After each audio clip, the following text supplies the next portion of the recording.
After my grandparents died in a plane crash, their estate attorney called me into his office to reveal a truth that made the blood freeze in my veins. I was the sole heir to their $72 million estate. My family immediately demanded I hand every last cent over to them. I refused. The very next morning, they showed up to forcefully evict me from my grandfather's lakefront villa. They thought I was an easy target, but they froze the moment they realized exactly who was standing beside me. Before I share the details of this story, let me know where you are watching from in the comments below. Hit that like button and subscribe if you have ever had to stand up to a toxic family member who underestimated your worth.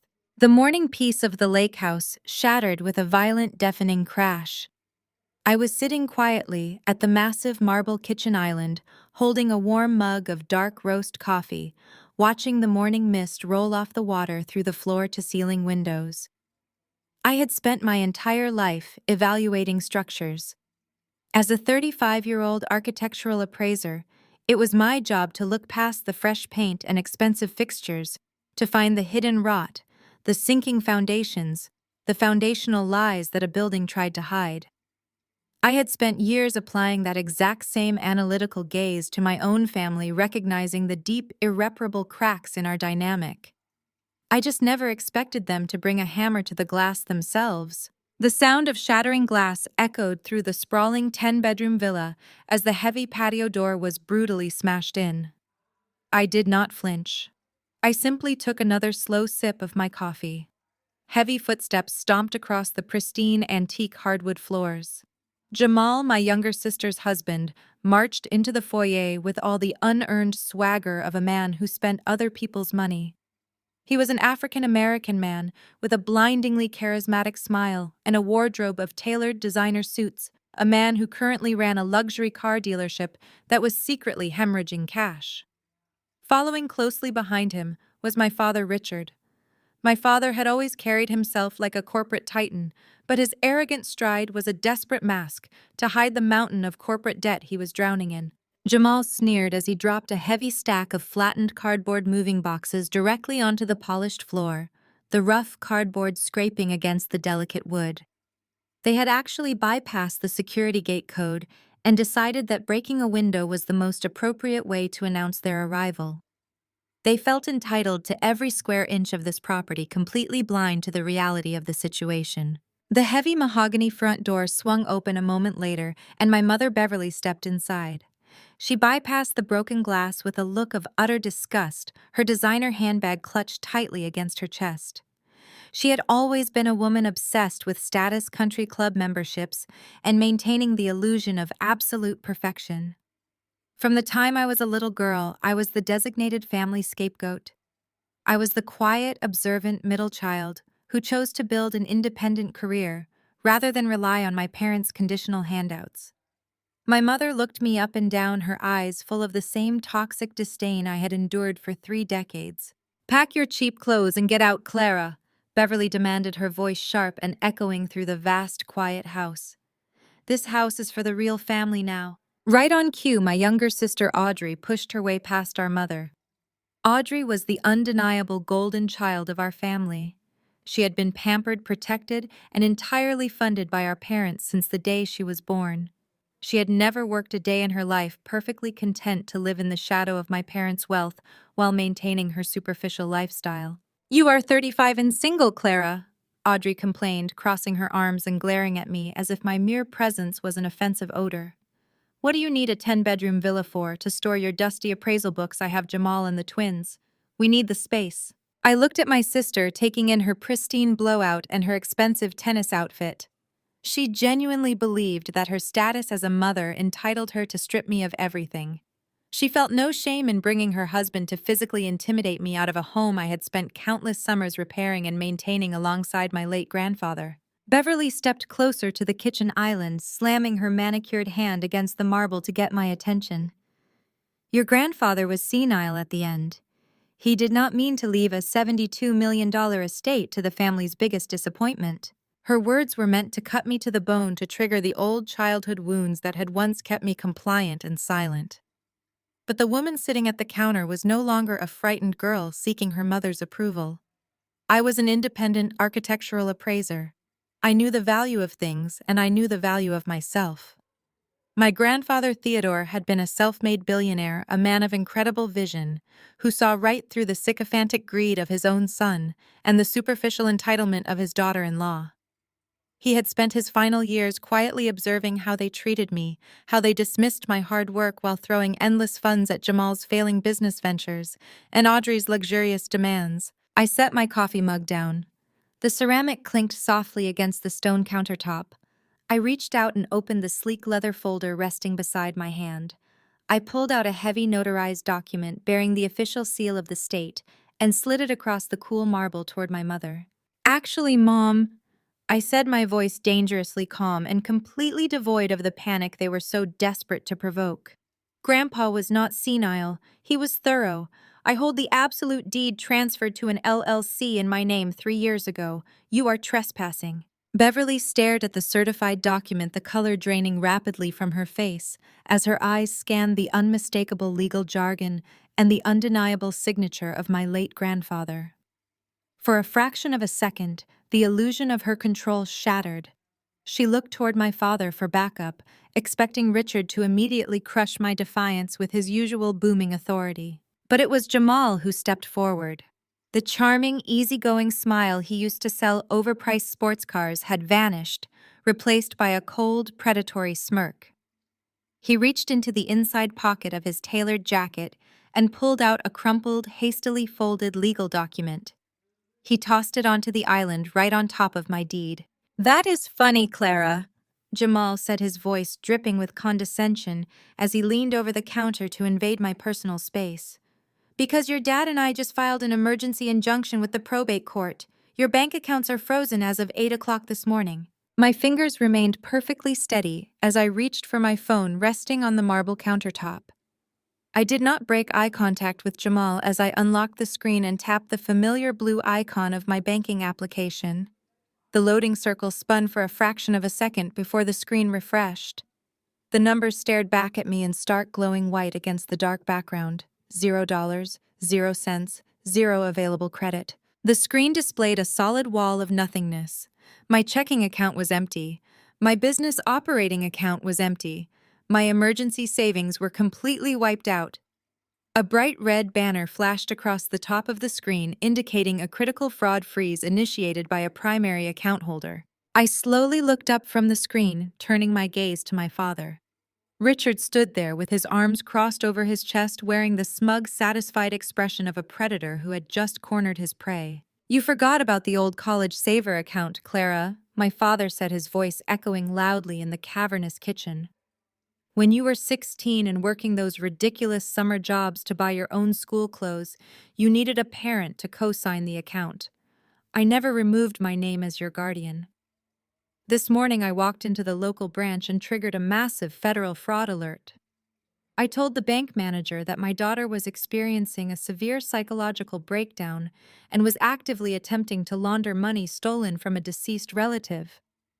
They froze every single financial asset attached to your social security number. You have nothing. They took the money. They always took the money. It was the same tactic they had used my entire life to ensure compliance, to force submission, to remind me that independence was an illusion as long as I carried their last name.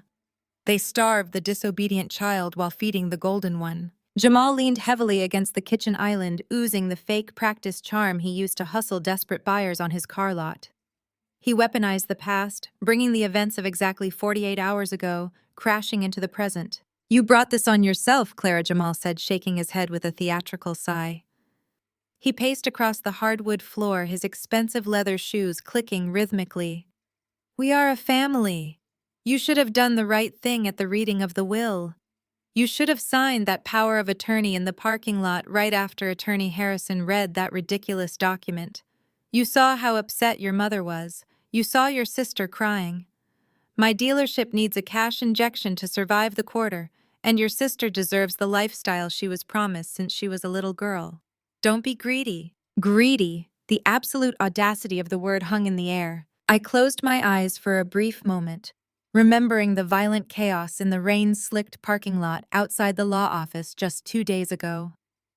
The reading of my grandfather's will had been a seismic shock. $72 million in commercial real estate liquid assets and offshore accounts left entirely to me.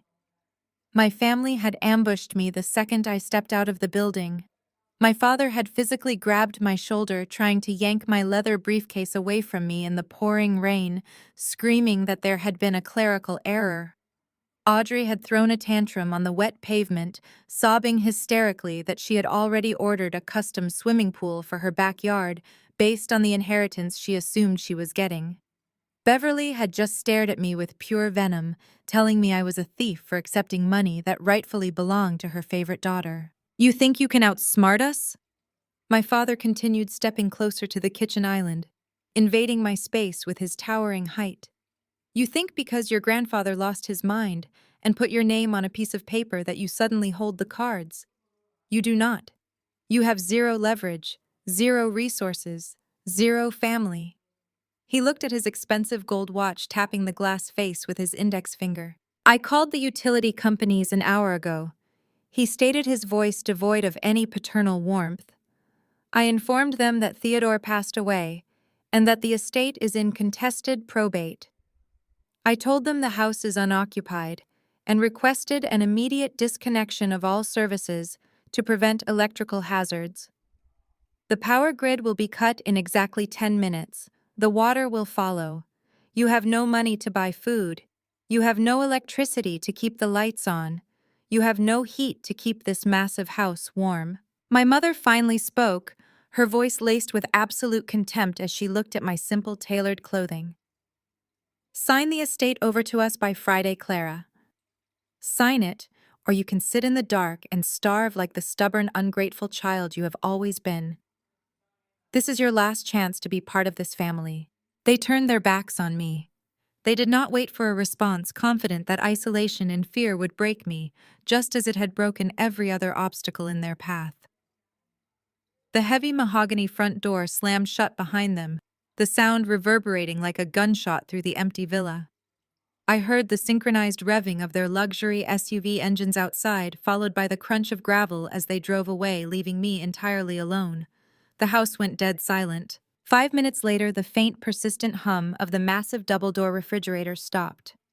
The glowing digital clocks on the ovens went black. The ambient lights illuminating the hallway artworks flickered, buzzed, and died. The smart thermostat on the wall went dark, and the ventilation system shut down with a heavy final sigh. The sun began to set over the lake, casting long, eerie shadows across the marble floors. The temperature inside the sprawling house began to drop rapidly as the evening chill crept in off the water. Cold settled in the kitchen. Cold drifted down the long hallways. Cold seeped into the floorboards. I stood in the fading light, my breath beginning to form small white clouds in the freezing air. I was completely locked out. Locked out of my finances, locked out of my profession, locked out of the world. But I was locked inside my grandfather's house. I closed my eyes and focused on the rhythmic sound of the lake water lapping against the shore outside. I thought about Theodore. I thought about his sharp, calculating mind. He did not build a billion-dollar empire by being careless, and he certainly did not leave me alone with the wolves without giving me a weapon. I walked slowly through the darkening house, my footsteps echoing in the silence. I navigated the long corridor leading to the east wing, moving entirely by memory. I pushed open the heavy oak doors to my grandfather's old study. The room smelled of aged paper leather and stale cigar smoke. I stood in the center of the room, letting the memories wash over me. A specific conversation echoed in my mind, crystal clear. I was 22 years old, sitting across from Theodore at his massive desk. He had been reviewing a stack of corporate financial reports, his brow furrowed in deep concentration. He had looked up at me over his reading glasses, his eyes piercing. "A house is only as honest as its foundation, Clara," he had said, his voice a low, gravelly rumble. "The paint lies. The fixtures lie. The people living inside the walls lie the loudest. But the foundation never lies. When the wolves come to the door, Clara, look beneath the foundation. The foundation holds the truth." I opened my eyes. The study was bathed in the pale blue light of the rising moon.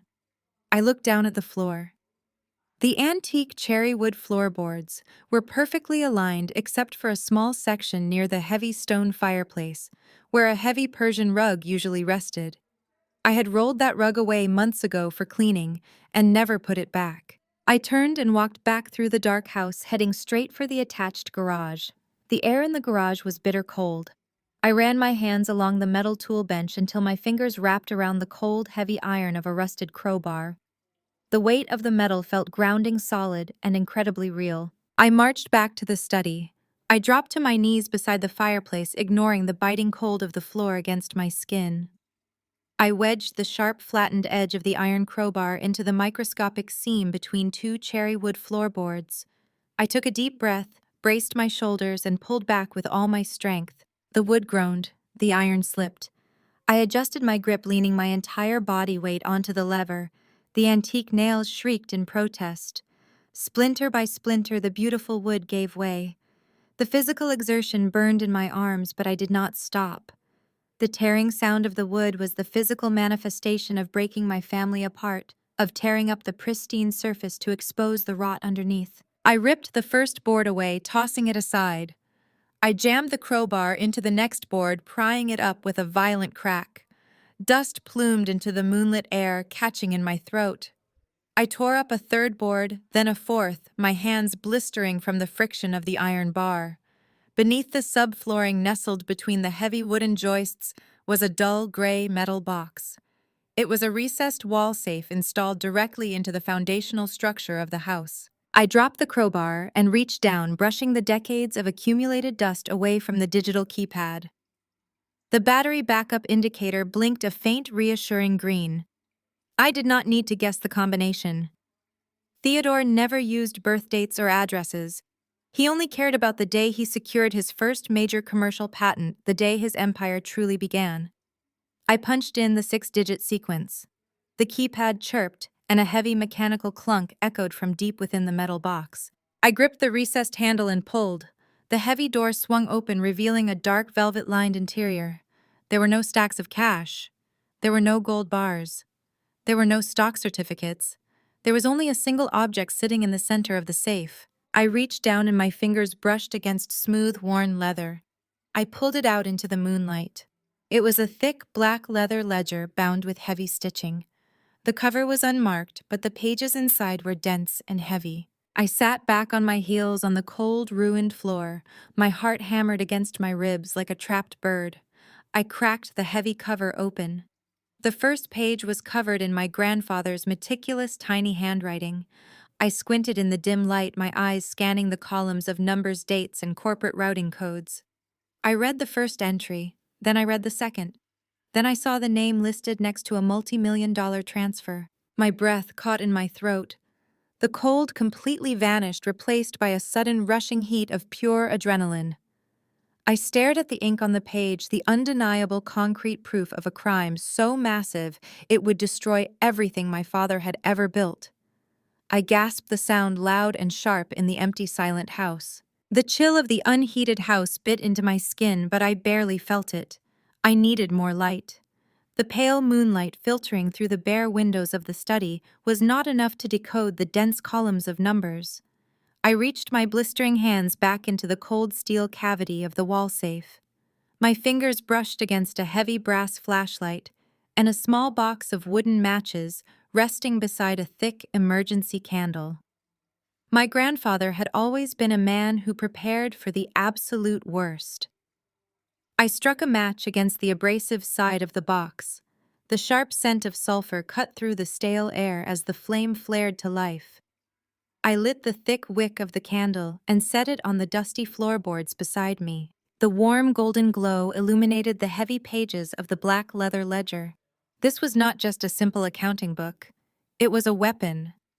Theodore had meticulously tracked every single financial sin committed by the people who shared his blood.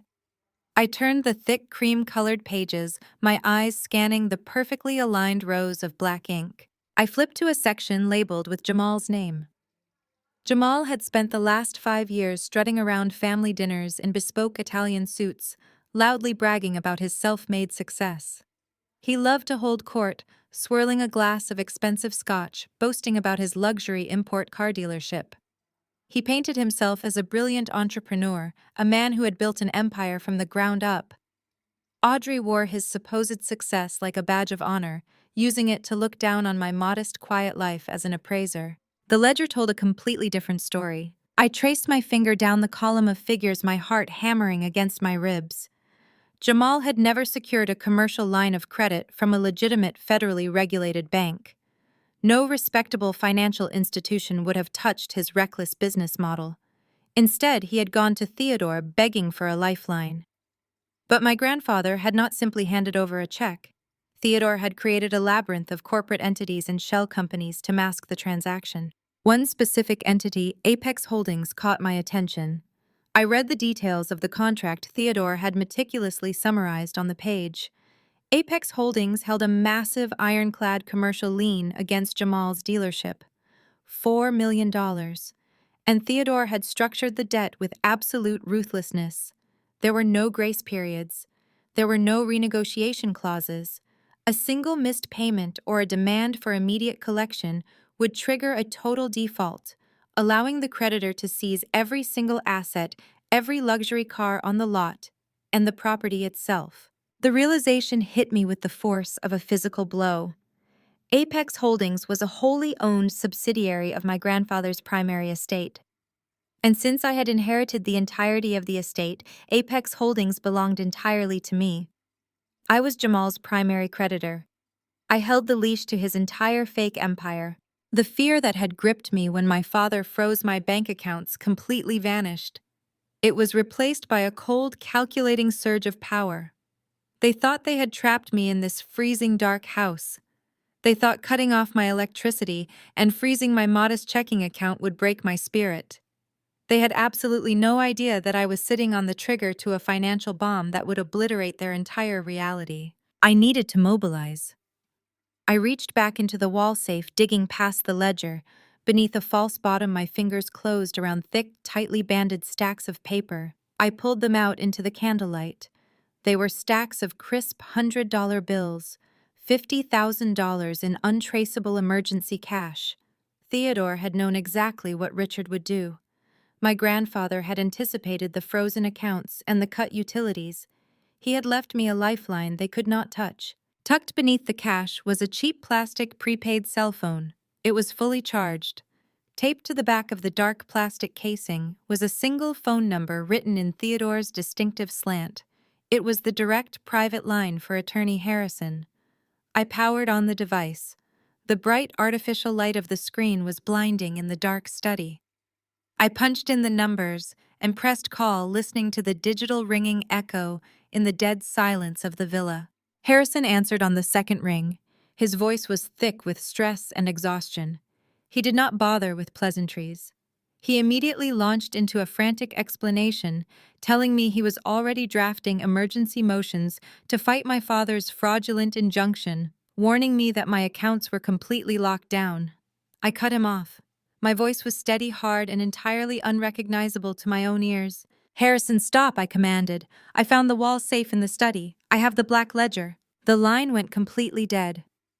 For a long, agonizing moment, the only sound was the static hum of the cellular connection. When Harrison finally spoke, he let out a massive, shuddering breath of pure relief. He confessed that he knew the ledger existed, but was legally bound by attorney-client privilege from telling me its location. Theodore had insisted that I had to find it myself, that I had to prove I possessed the grit to tear up the floorboards of my own inheritance. I did not waste time dwelling on my grandfather's tests. I gave Harrison his first set of instructions. "Turn to the files on Apex Holdings," I told the attorney, my eyes fixed on the flickering candle flame. "Start the foreclosure paperwork on Jamal's luxury dealership right now. I am calling the $4 million loan in full. I want the demand letter drafted, finalized, and ready for delivery by tomorrow morning. No warnings, no grace periods. I want his entire inventory seized." Harrison did not hesitate. He agreed immediately, the tone of his voice reflecting a fierce, protective pride.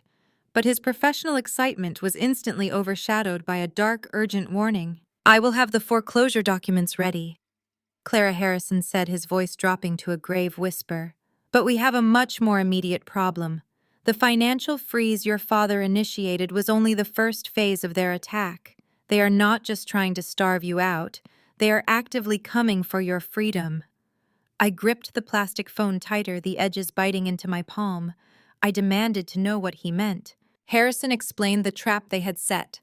My mother and sister had just sent out emergency digital invitations to the entire city's elite circle. They had rented out the grand ballroom at the prestigious Oak Creek Country Club for tomorrow evening. They were ostensibly hosting a lavish catered celebration of life gala to honor my deceased grandparents. But the guest list was highly specific. Beverly and Audrey had deliberately invited every single one of my high-end professional appraisal clients. They are using the gala as a stage. Clara Harrison warned, the urgency in his voice rising.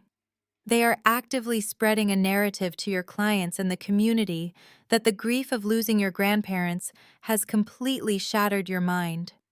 They are telling everyone that you have suffered a violent psychotic break and that you are currently locked away being institutionalized for your own safety. The sheer malice of their plans sent a fresh wave of ice through my veins. They were not just trying to ruin my professional reputation. They were laying the legal groundwork to destroy my autonomy. If they successfully convince the community and your clients that you are mentally unfit, Harrison continued, his words falling like heavy stones, your father will use that public consensus to petition a judge for immediate conservatorship. He will have you involuntarily committed to a psychiatric facility. If he gets that conservatorship, he gains absolute legal control over you, your medical decisions, and the entire $72 million estate. You will be locked in a ward, and he will drain every cent. I hung up the burner phone and looked at the stacks of $100 bills my grandfather had left me. I had less than 24 hours to stop them. They expected me to be trapped in this freezing house, losing my mind in the dark, fitting perfectly into the narrative they were spinning. Instead, I used my grandfather's emergency funds to secure a rental car, a hotel room for a hot shower, and a pristine, tailored suit. If my family wanted to put on a show for the city's elite, I was going to give them a performance they would never forget. The Oak Creek Country Club was a bastion of old money and exclusionary prestige, a place where reputations were built and destroyed over crystal flutes of champagne. I arrived just as the sun began to set, handing the keys of my rental to the valet with a crisp tip. I bypassed the main reception desk, knowing exactly how to navigate the service corridors from years of accompanying my grandfather to his private lunches here. I slipped into the shadowy alcove just outside the grand ballroom. The heavy mahogany double doors were propped open slightly, allowing the somber classical music and the murmur of hundreds of voices to drift into the hallway. I peered through the crack. Beverly had spared no expense. Towering arrangements of white lilies and orchids dominated every table. Waiters in white gloves circulated with silver trays of expensive hors d'oeuvres. My stomach turned as I scanned the crowd. My mother had not just invited their pretentious social circle, she had actively sought out my professional network. I spotted 3 bank executives I regularly appraised commercial properties for. I saw the managing partner of the city's largest real estate firm. I even saw 2 prominent art collectors who relied exclusively on my valuations. My family was systematically poisoning the well, ensuring that even if I fought them off legally, my career would be entirely eradicated. They wanted me destitute, dependent, and begging for their mercy. The classical music faded, replaced by the sharp tapping of a spoon against a crystal glass. My sister Audrey stepped up to the grand podium at the front of the room. She was wearing a tasteful, somber black designer dress that easily cost more than my first car. She gripped the edges of the podium, taking a deep, shuddering breath that was perfectly calculated for maximum dramatic effect. The entire ballroom fell silent, turning their attention to the grieving golden child. "Thank you all for being here tonight." Audrey began, her voice trembling with manufactured sorrow. "My grandparents were the pillars of our family. Losing them in that terrible crash has left a hole in our hearts that can never be filled. But tonight is not just about mourning them. It is about leaning on our community during a time of unimaginable family crisis." Audrey paused, reaching up to delicately wipe a non-existent tear from her cheek. In the front row, my mother Beverly nodded mournfully, dabbing her own eyes with a lace handkerchief. My father stood stoically beside her, playing the part of the strong, burdened patriarch, bearing the weight of a broken family. Many of you have asked about my sister Clara. Audrey continued, her voice dropping to a theatrical whisper that amplified clearly across the silent room. I wish I had better news. The shock of the reading of the will, combined with the profound grief, was simply too much for her fragile state of mind. Clara suffered a severe psychological break 2 days ago. She became violent, erratic, and completely unrecognizable to us. Audrey let out a soft, tragic sob, leaning closer to the microphone. It breaks my heart to say this, but Clara is currently under a mandatory psychiatric hold at a private medical facility. We are praying that with intense therapy and heavy medication, we might someday get our sister back. We ask for your discretion and your prayers as we navigate this dark chapter without her. The blatant, insidious nature of the lie made my blood boil. Audrey was standing in front of my clients, my colleagues, and my community, painting me as a violent lunatic. I remembered all the times in our childhood when Audrey had broken something or thrown a tantrum only to cry and point her finger at me. My parents had always believed her without question. Now she was using that exact same tactic on a grand scale, leveraging her perfect daughter image to destroy my life. I did not wait for her to finish her tragic monologue. I stepped out of the shadows, placed my hands flat against the heavy mahogany double doors of the grand ballroom, and pushed them wide open. The heavy doors hit the brass wall stops with a resounding thud that echoed like a gunshot over the quiet crowd. Every single head in the ballroom snapped toward the entrance. The collective gasp that rippled through the hundreds of attendees was audible. I stood framed in the doorway, dressed impeccably in a razor-sharp, charcoal gray tailored suit. My hair was perfectly styled, my posture radiating absolute control. I did not look disheveled. I did not look erratic. I looked exactly like the high-end, precise architectural appraiser they all knew me to be. Audrey froze at the podium, her mouth hanging open, the fake tear literally drying on her cheek. Beverly dropped her lace handkerchief, her face draining of all color until she looked sickly and pale. My father took an involuntary step backward, his mask of stoic grief replaced by sheer, unadulterated panic. The dead silence in the room was deafening. I stepped over the threshold, my heels clicking sharply against the polished marble floor. Two burly security guards in dark suits immediately detached themselves from the walls, moving quickly to intercept me. My father must have given them explicit instructions to remove me if I somehow managed to escape the freezing lake house. One of them reached out a thick hand to grab my arm. I did not break my stride. I simply stopped, turned my head, and locked eyes with the guard. "Touch me," I said, my voice low, cold and carrying the absolute authority of a woman who held a $72 million estate, and my attorneys will own the security firm you work for by tomorrow morning. Step back. The guard hesitated, his hand hovering in midair. He looked at my pristine suit, my steady gaze, and then over at my terrified father. Uncertainty flickered in his eyes. He slowly lowered his hand and stepped aside, unwilling to risk his career for a family squabble that clearly involved a very sane, very powerful woman. I continued my walk down the center aisle of the ballroom. The sea of high society elites parted for me as if repelled by a magnetic force. I caught the eyes of my appraisal clients as I passed. I gave them polite professional nods, demonstrating absolute mental clarity. The whispers began to spread like wildfire. This was not a woman experiencing a psychotic break. This was a woman walking with a singular, destructive purpose. I reached the front of the room. Audrey was paralyzed behind the microphone, her hands gripping the wooden edges of the podium so tightly her knuckles were white. She looked like a deer caught in the headlights of an oncoming freight train. I stepped up onto the small stage. Audrey did not move. I reached out and gently but firmly pried her fingers off the microphone stand. She relinquished it without a fight, stumbling backward a few steps until she bumped into Jamal, who had rushed up to try and salvage the situation. I adjusted the microphone, looking out over the hundreds of shocked faces. I saw my mother clutching my father's arm, her chest heaving with panicked breaths. I saw the confusion morphing into intense curiosity on the faces of my clients. "Good evening, everyone," I said, my voice smooth, resonant, and completely devoid of the hysterics my sister had just claimed I possessed.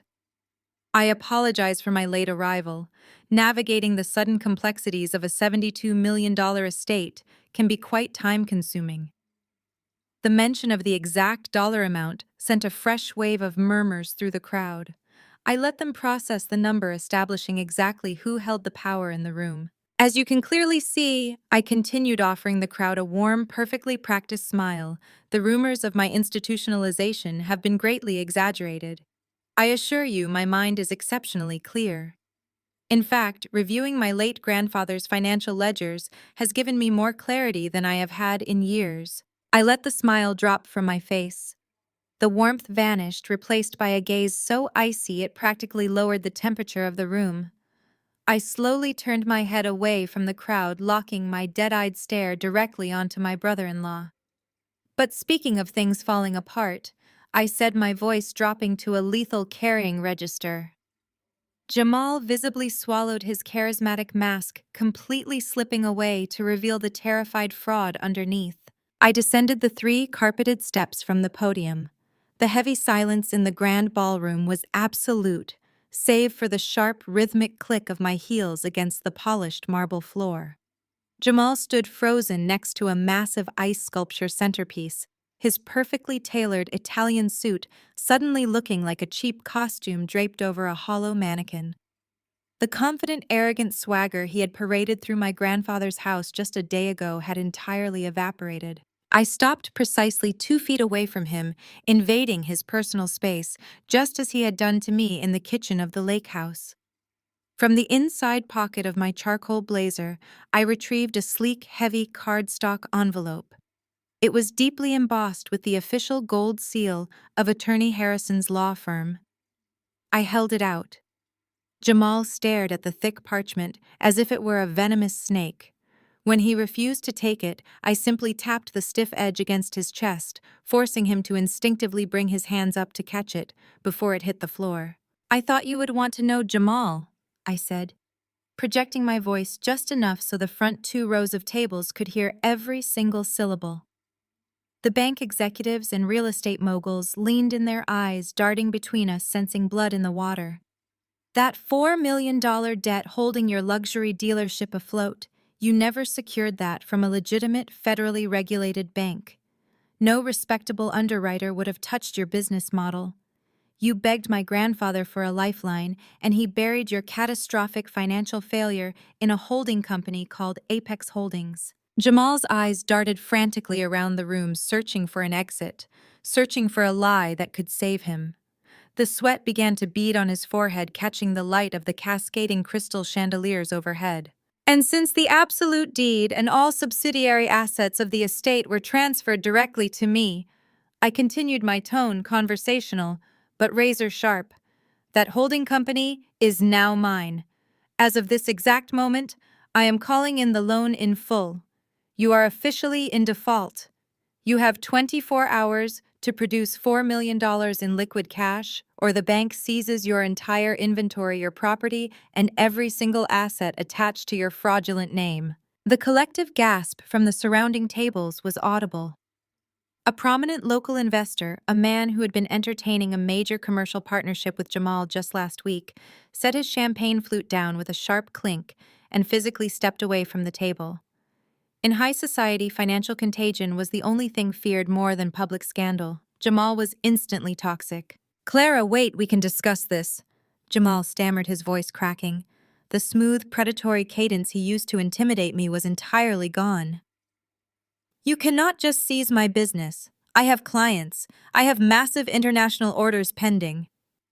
"You have a vacant lot by tomorrow evening," I corrected him, turning my gaze away from him to face my sister. Audrey had remained frozen near the podium, but the reality of my words had finally penetrated her thick shell of delusion and entitlement. She stared at Jamal, her perfectly manicured hands trembling violently. For her entire adult life, Audrey had cultivated an image of effortless, infinite wealth. She treated Jamal's dealership as a personal ATM, to fund her country club memberships, her weekly designer shopping sprees, and her custom home renovations. She genuinely believed she was married to a self-made titan of industry. $4 million! Audrey shrieked, the shrill sound shattering the last remnants of dignity in the grand ballroom.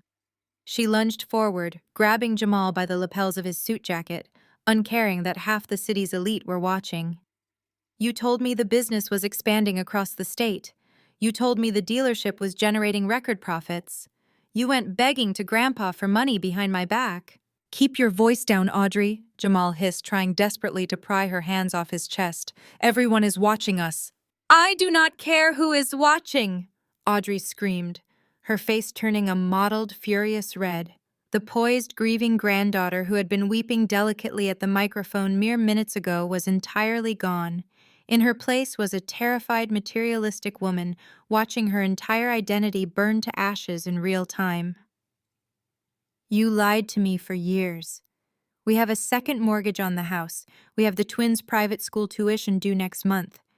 If they take the dealership, we have absolutely nothing. We are bankrupt. The humiliation radiating from my family was palpable, a heavy, suffocating weight in the room. Beverly, who had spent her entire existence obsessing over status and maintaining the illusion of absolute aristocratic perfection, sprang into action. Her face was a mask of sheer, unadulterated panic. She rushed toward the center of the room, flapping her arms desperately, as if she could physically shoo the rumors and the staring eyes away. Please, everyone look away.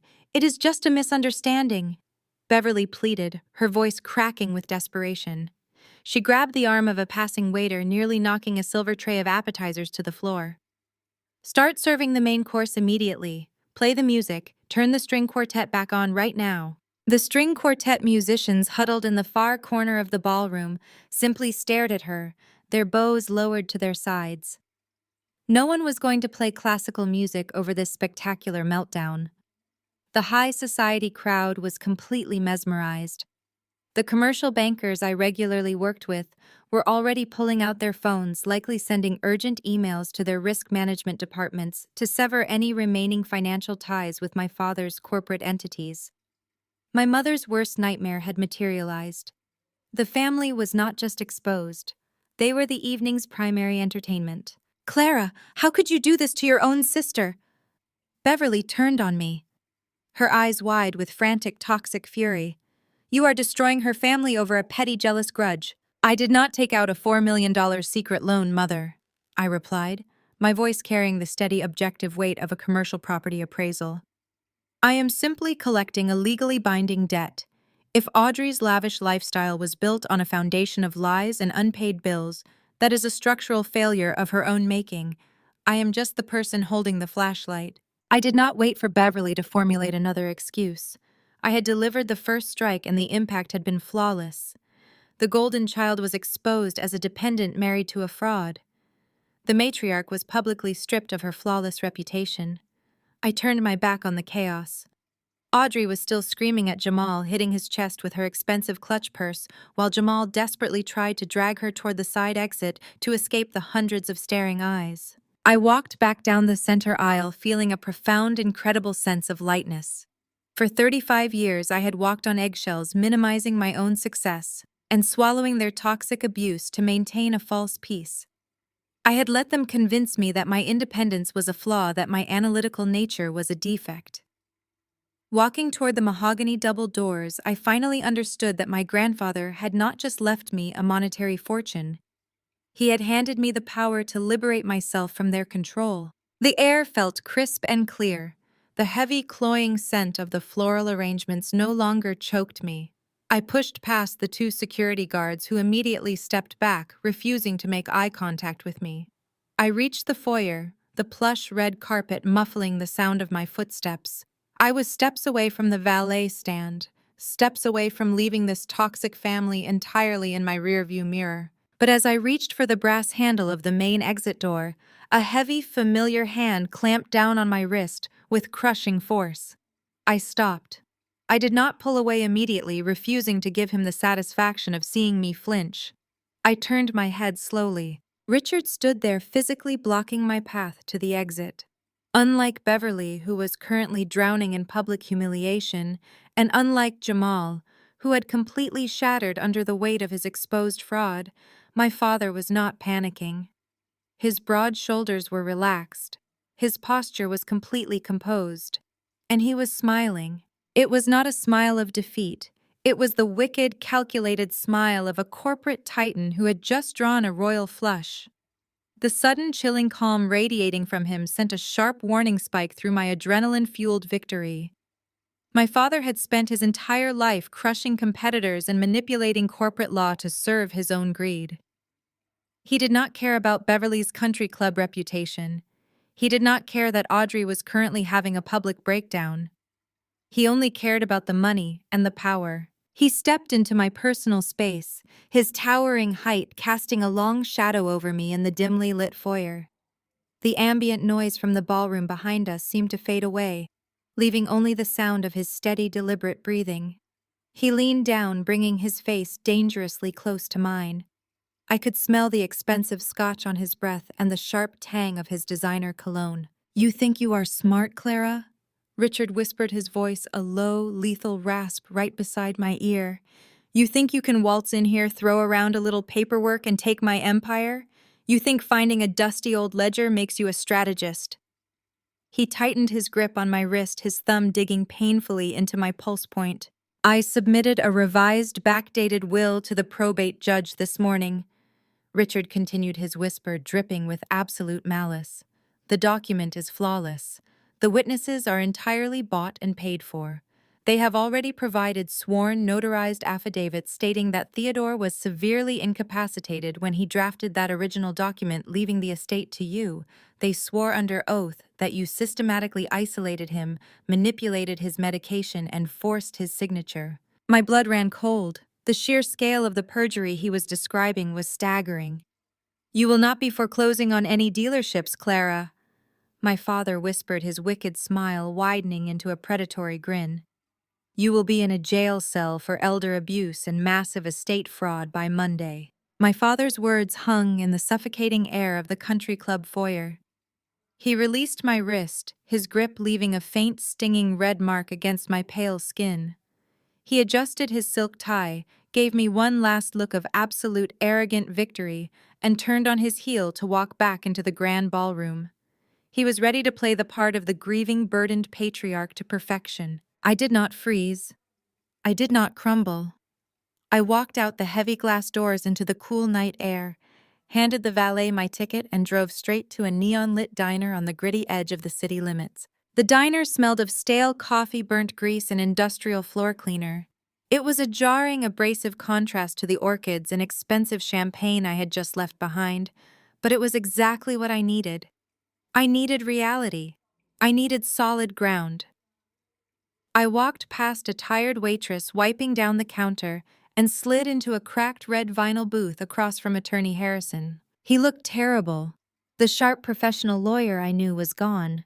His tie was loosened, his collar unbuttoned, and a half-empty mug of black coffee sat in front of him, surrounded by crumpled sugar packets. His heavy leather briefcase was open, legal documents spilling aggressively across the sticky laminate table. He did not offer a greeting. He simply pushed a thick stack of stapled papers toward me, his hand shaking slightly. "Your father was not bluffing, Clara," Harrison said, his voice strained and quiet. "I pulled the docket an hour ago. Richard submitted a revised will to the probate court this morning. The document completely revokes the LLC transfer. It names him as the sole executor and primary beneficiary of the entire estate. But the will itself is not the real problem. It is the supporting evidence he filed alongside it." I picked up the papers. The fluorescent light of the diner buzzed overhead, casting a sickly pallor over the dense legal jargon. "Richard bought off Theodore's former private medical staff," Harrison explained, dragging a hand across his exhausted face. "He tracked down the 2 night shift nurses who worked for your grandfather during his final months. They submitted sworn, notarized affidavits claiming they witnessed severe elder abuse. They are testifying that you systematically isolated Theodore from the rest of the family. They claim you manipulated his heart medication to induce confusion, withheld his meals, and physically intimidated him into signing the deed over to your LLC. I stared at the signatures at the bottom of the affidavits. Maria Santos and David Klein. I remembered them perfectly. I had fired them both because I caught them sleeping in the guest room while my grandfather struggled to breathe through a severe respiratory attack. Now Richard had weaponized my attempt to protect Theodore. He had paid them to fabricate a narrative that perfectly fit his agenda, turning my care into calculated abuse. "It gets worse," Harrison said, leaning forward across the table, his eyes darting around the empty diner as if someone might be listening. "Richard knows the local judicial system intimately. He knows exactly who sits on which bench. The probate judge assigned to this emergency filing is Judge Corbin. He and your father have shared a regular tea time at the country club for the last 15 years. I set the papers down. The coffee in my mug vibrated slightly as a heavy transport truck rumbled past the diner on the highway outside. Judge Corbin did not even wait for a preliminary hearing. Harrison continued, his tone turning frantic. "Based solely on the affidavits, and your father's claim that you are a flight risk experiencing a mental breakdown, Corbin issued a temporary sweeping freeze on the entire $72 million estate. You cannot touch a single cent, Clara. The holding company that owns Jamal's debt is locked down. The liquid assets are locked down. The lake house is locked down." Harrison took a frantic sip of his coffee, spilling a drop on the legal paperwork. "You need to understand the gravity of this, Clara. This is not just a civil dispute over property anymore. Elder abuse and estate fraud of this magnitude are serious felonies. Your father is building a criminal case against you. If Corbin forwards these affidavits to the district attorney, you are not just looking at losing your grandfather's money. You are looking at a 10 to 15-year prison sentence. You will be arrested. You need to hire a criminal defense attorney immediately. We need to prepare for bail hearings." Harrison sat back, his breathing ragged, clearly expecting me to panic. He expected me to break down to cry, to ask him how we could surrender or negotiate a plea deal with my father to avoid a prison cell. I did no such thing. I reached into the leather satchel sitting on the booth beside me. I pulled out the heavy black leather ledger I had ripped from the foundation of the lake house. The worn cover felt heavy and powerful in my hands. I placed it gently on top of the terrifying legal documents Harrison had scattered across the table. "I am an architectural appraiser, Harrison," I said, my voice completely devoid of fear, ringing with absolute clarity. "My entire profession is based on finding the hidden structural flaws that greedy developers try to cover up with cheap drywall and fresh paint. My father just tried to build a skyscraper on a foundation of sand. We are not hiring a criminal defense attorney. We are going to find the structural failure in his lie." I opened the black ledger. The binding cracked softly, the sound immensely satisfying. "I need the exact date listed on that forged will," I instructed. Harrison blinked, clearly thrown by my absolute lack of panic. He fumbled with the papers, pulling out the primary document Richard had submitted to the court. "October 14th, he read aloud. 2 years ago." I nodded, turning the thick cream-colored pages of Theodore's ledger. My grandfather had documented every single financial transaction with terrifying precision. He recorded the dates, the exact dollar amounts, the banking institutions, and the routing numbers for every transfer that moved through his corporate empire. I found the section covering October of that year. I ran my index finger down the column of microscopic numbers. "My father is arrogant," I explained, my eyes scanning the ink. "Arrogant men always make mistakes because they believe they are the smartest person in the room." He backdated a forged will to a date he thought was safe. He chose a time when he knew Theodore was heavily medicated, assuming no one could ever prove what truly happened that week. But Theodore did not just track his own money, he tracked everything. I stopped. My finger rested firmly on a specific line of text. The entry was written in bright red ink, a stark, violent contrast to the black ink used on the rest of the page. I looked at the sworn affidavits from the 2 nurses. I checked the dates they claimed to have witnessed me manipulating my grandfather. I checked the dates they claimed my father was desperately trying to visit, but was turned away by my supposed cruelty. Then I looked back at the red ink in the ledger, the pieces locked into place. The entire fraudulent structure my father had built snapped together in my mind, not as a masterpiece of deception, but as a flimsy house of cards waiting for a single gust of wind. "Look at this," I commanded, turning the heavy ledger around so it faced Harrison. Harrison adjusted his glasses, leaning over the table. He squinted at the specific entry my finger was pointing to. "My father claims he drafted and secured this revised will on October 14th, I stated, laying out the timeline with cold, brutal efficiency.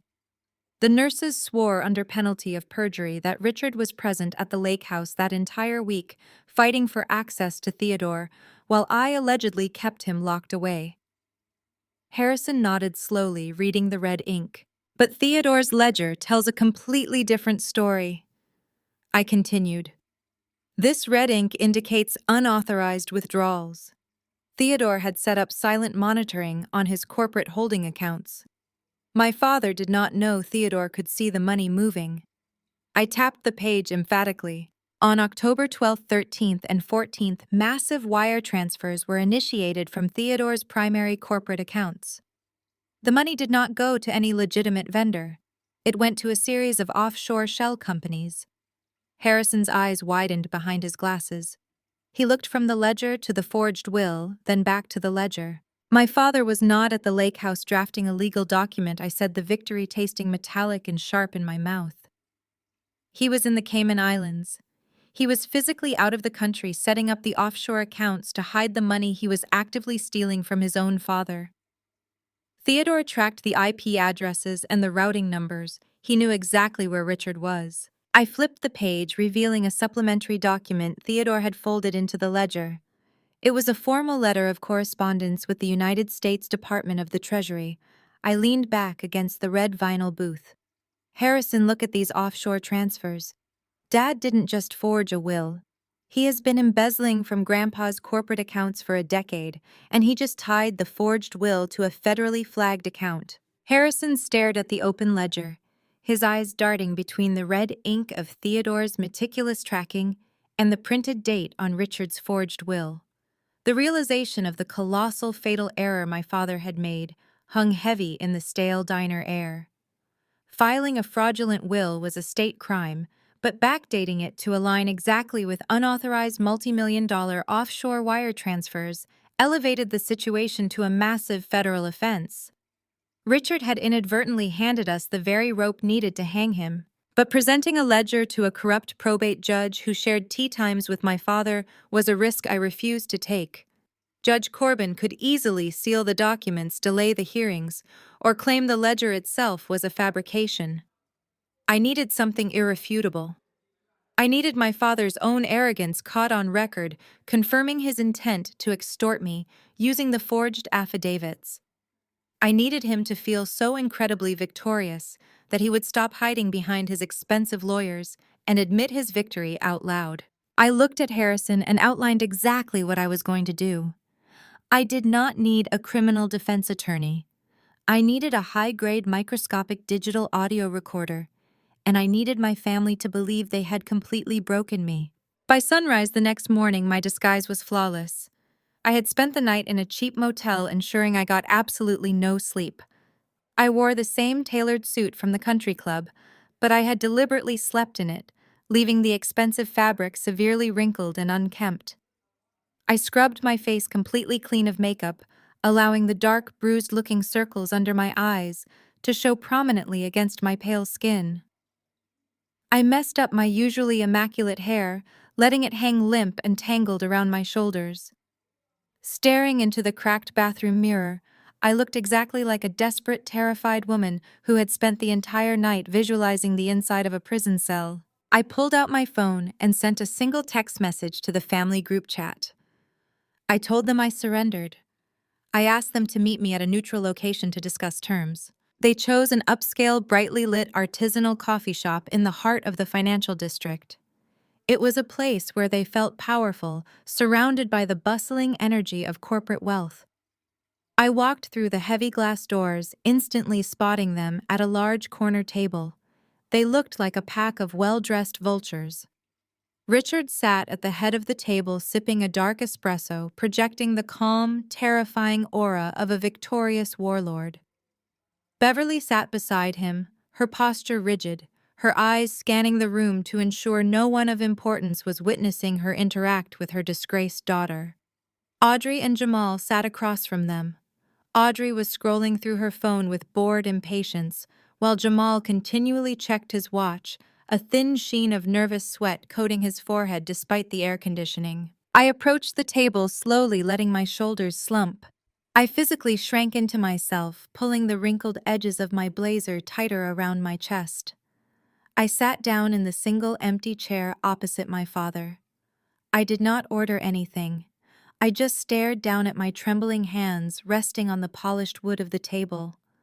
The trembling was not entirely fake, it was fueled by the sheer volume of adrenaline coursing through my veins, but to them it looked like absolute terror. My father set his espresso cup down. The ceramic clinked sharply against the saucer. He did not ask how I was. He simply waited, letting the silence stretch, forcing me to be the one to break it. He wanted to savor my submission.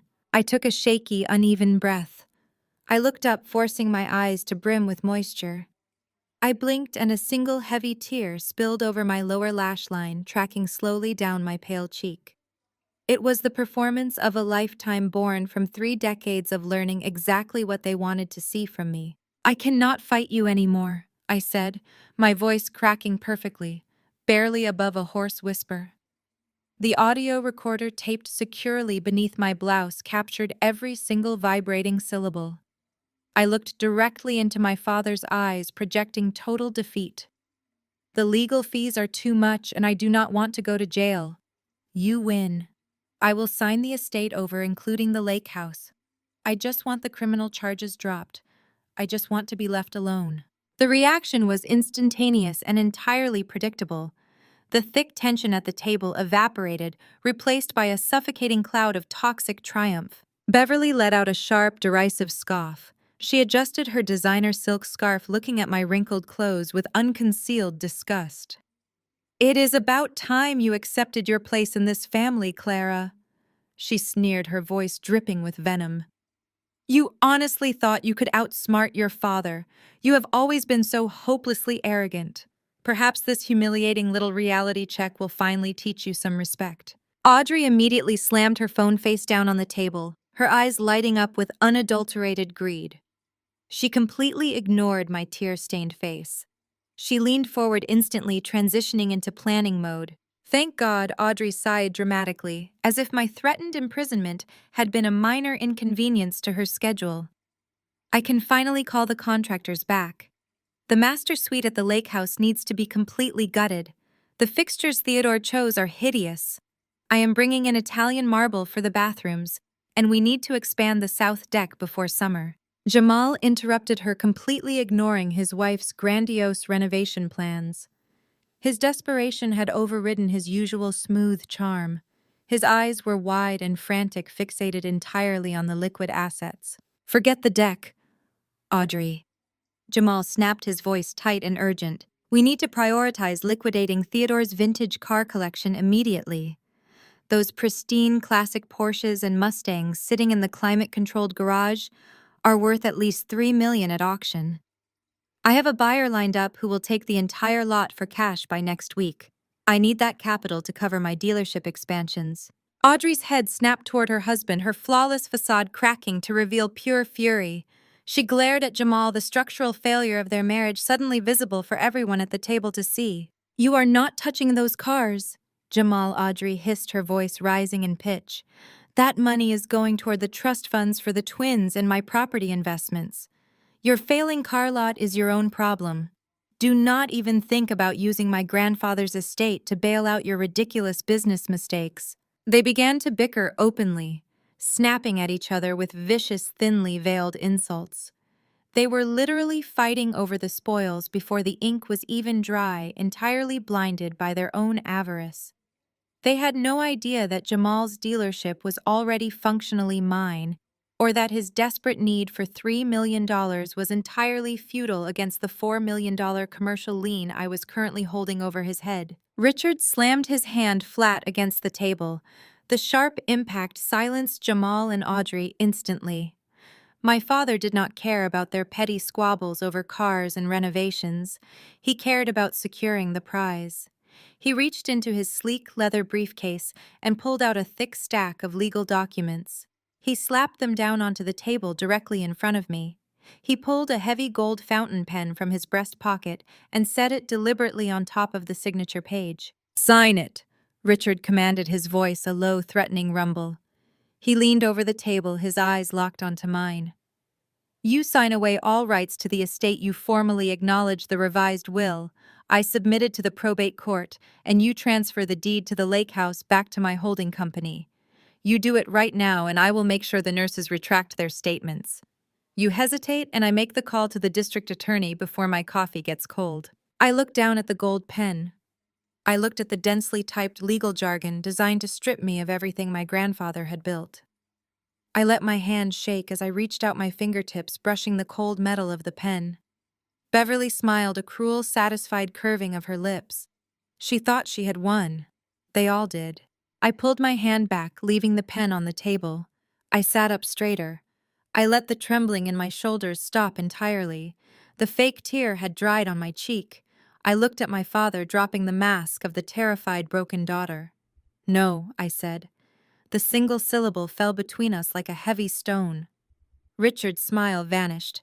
His jaw clenched, a dangerous spark igniting in his eyes. "What did you just say?" Richard demanded, his voice dropping to a lethal whisper. I said no.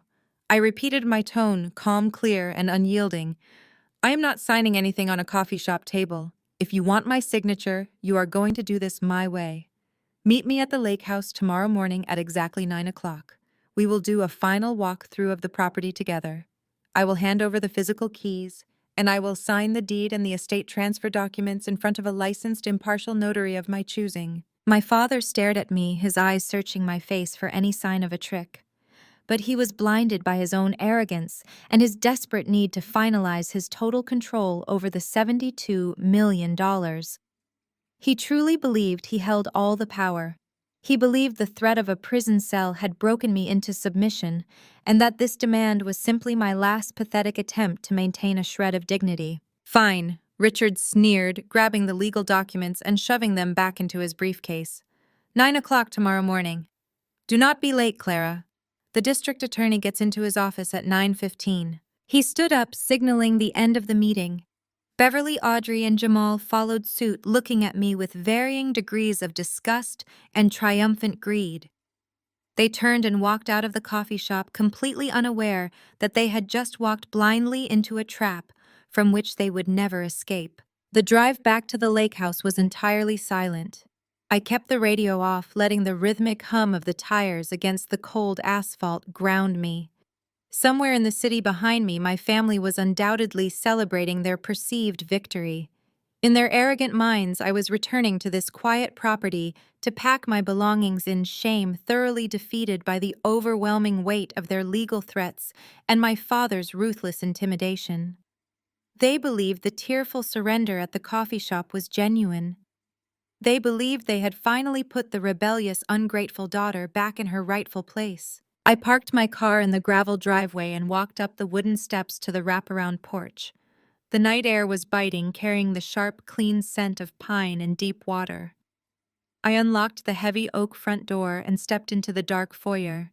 The house was exactly as I had left it. I did not walk into the kitchen to grab trash bags. I did not head upstairs to pull my suitcases from the closet or begin emptying my dressers. Packing was the action of a woman preparing to flee a lost battle. I was preparing to finish a war. I walked down the main hallway, the hardwood floors solid and steady beneath my feet, and turned into the sunken living room. The massive stone fireplace was roaring, casting a warm, flickering orange light across the vaulted wooden ceiling. Attorney Harrison was waiting for me, seated on the very edge of the leather sofa. He had a secure, encrypted laptop open on the coffee table, his fingers flying across the keyboard. But Harrison was not alone. A tall man stood by the fireplace, his back perfectly straight, his posture radiating a quiet, deeply entrenched authority. He wore a sharp, dark suit that completely lacked the flashy, ostentatious tailoring my father and Jamal always paraded around in. This suit was entirely utilitarian, perfectly fitted, but designed to project crushing institutional power. He was holding the heavy black leather ledger I had pulled from the crawl space, carefully examining the pages under the light of a brass reading lamp. He took the bait I announced, breaking the silence in the room. I removed my coat and draped it over a chair.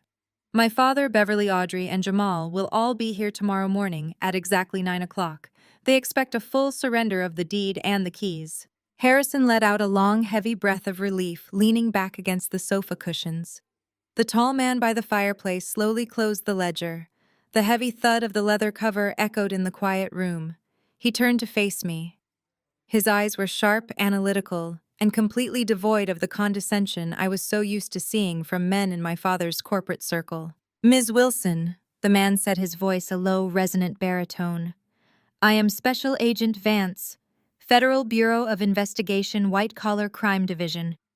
Your attorney contacted me the moment you uncovered the offshore routing numbers in this book." I walked closer, taking a seat in the armchair adjacent to the fire. I looked at the black book resting in the agent's hands. My grandfather was tracking every single cent my father stole. I stated the reality of Theodore's meticulous brilliance still settling into my bones. He knew Richard was bleeding the corporate accounts dry. Special Agent Vance nodded, stepping away from the fire. "Your grandfather was an exceptionally methodical man. The Bureau had been quietly building a preliminary profile on Richard's corporate holdings for 3 years, tracking irregular international capital flows. We suspected massive embezzlement, but your father is a master at insulating himself. He embedded his allies deeply into the board of directors and utilized layers of shell companies. We lacked the internal foundational evidence to secure a federal indictment. Theodore had that evidence. Then why did he not just fire him?" I asked, the frustration momentarily piercing my calm exterior. Why did my grandfather let him continue to run the company if he knew Richard was stealing millions? "Because Theodore was a strategist," Harrison interjected, turning his laptop screen toward me to display a complex web of financial charts. "If Theodore had simply fired your father, Richard would have destroyed the internal servers, liquidated the remaining offshore accounts, and vanished with the money. Theodore needed Richard to make a fatal, undeniable, and entirely documented error. He needed to catch him in the act of committing a major federal offense." Vance placed the ledger gently onto the coffee table. But Theodore knew he was running out of time. His heart was failing rapidly. He knew he would not live long enough to see the federal investigation through to a conviction. He could not finish the trap himself. He needed a proxy. I breathed, my eyes widening as the absolute genius of my grandfather's final months clicked into perfect focus. He needed someone on the inside. "Exactly," Vance confirmed, his sharp eyes locking onto mine. He needed someone Richard could not buy off, intimidate, or legally maneuver around. He needed someone with the structural integrity to withstand a massive psychological and legal assault. He chose you, Clara. The pieces fell together with devastating clarity. Theodore did not just leave me the $72 million estate out of spite for my family or simply to ensure I was financially secure. He deliberately weaponized the inheritance. He cut Richard out of the will, entirely transferring the absolute deed and all liquid assets directly to me, knowing it would provoke a desperate, reckless reaction. "Richard has millions of dollars in hidden leveraged debts tied to his offshore shell companies," Harrison explained, pulling up a specific financial manifest on his screen. "Without the estate's liquid assets to cover his margins, Richard's fraudulent empire is weeks away from total collapse. He is completely overextended." "He forced my father's hand," I said, looking at the blazing fire. "Grandpa knew Dad would have to steal the estate back immediately to cover his tracks." "And your father took the path of least resistance," Harrison said, a grim, satisfied smile touching his lips. "He bought off the former nurses and forged a revised will. It is a desperate, sloppy move.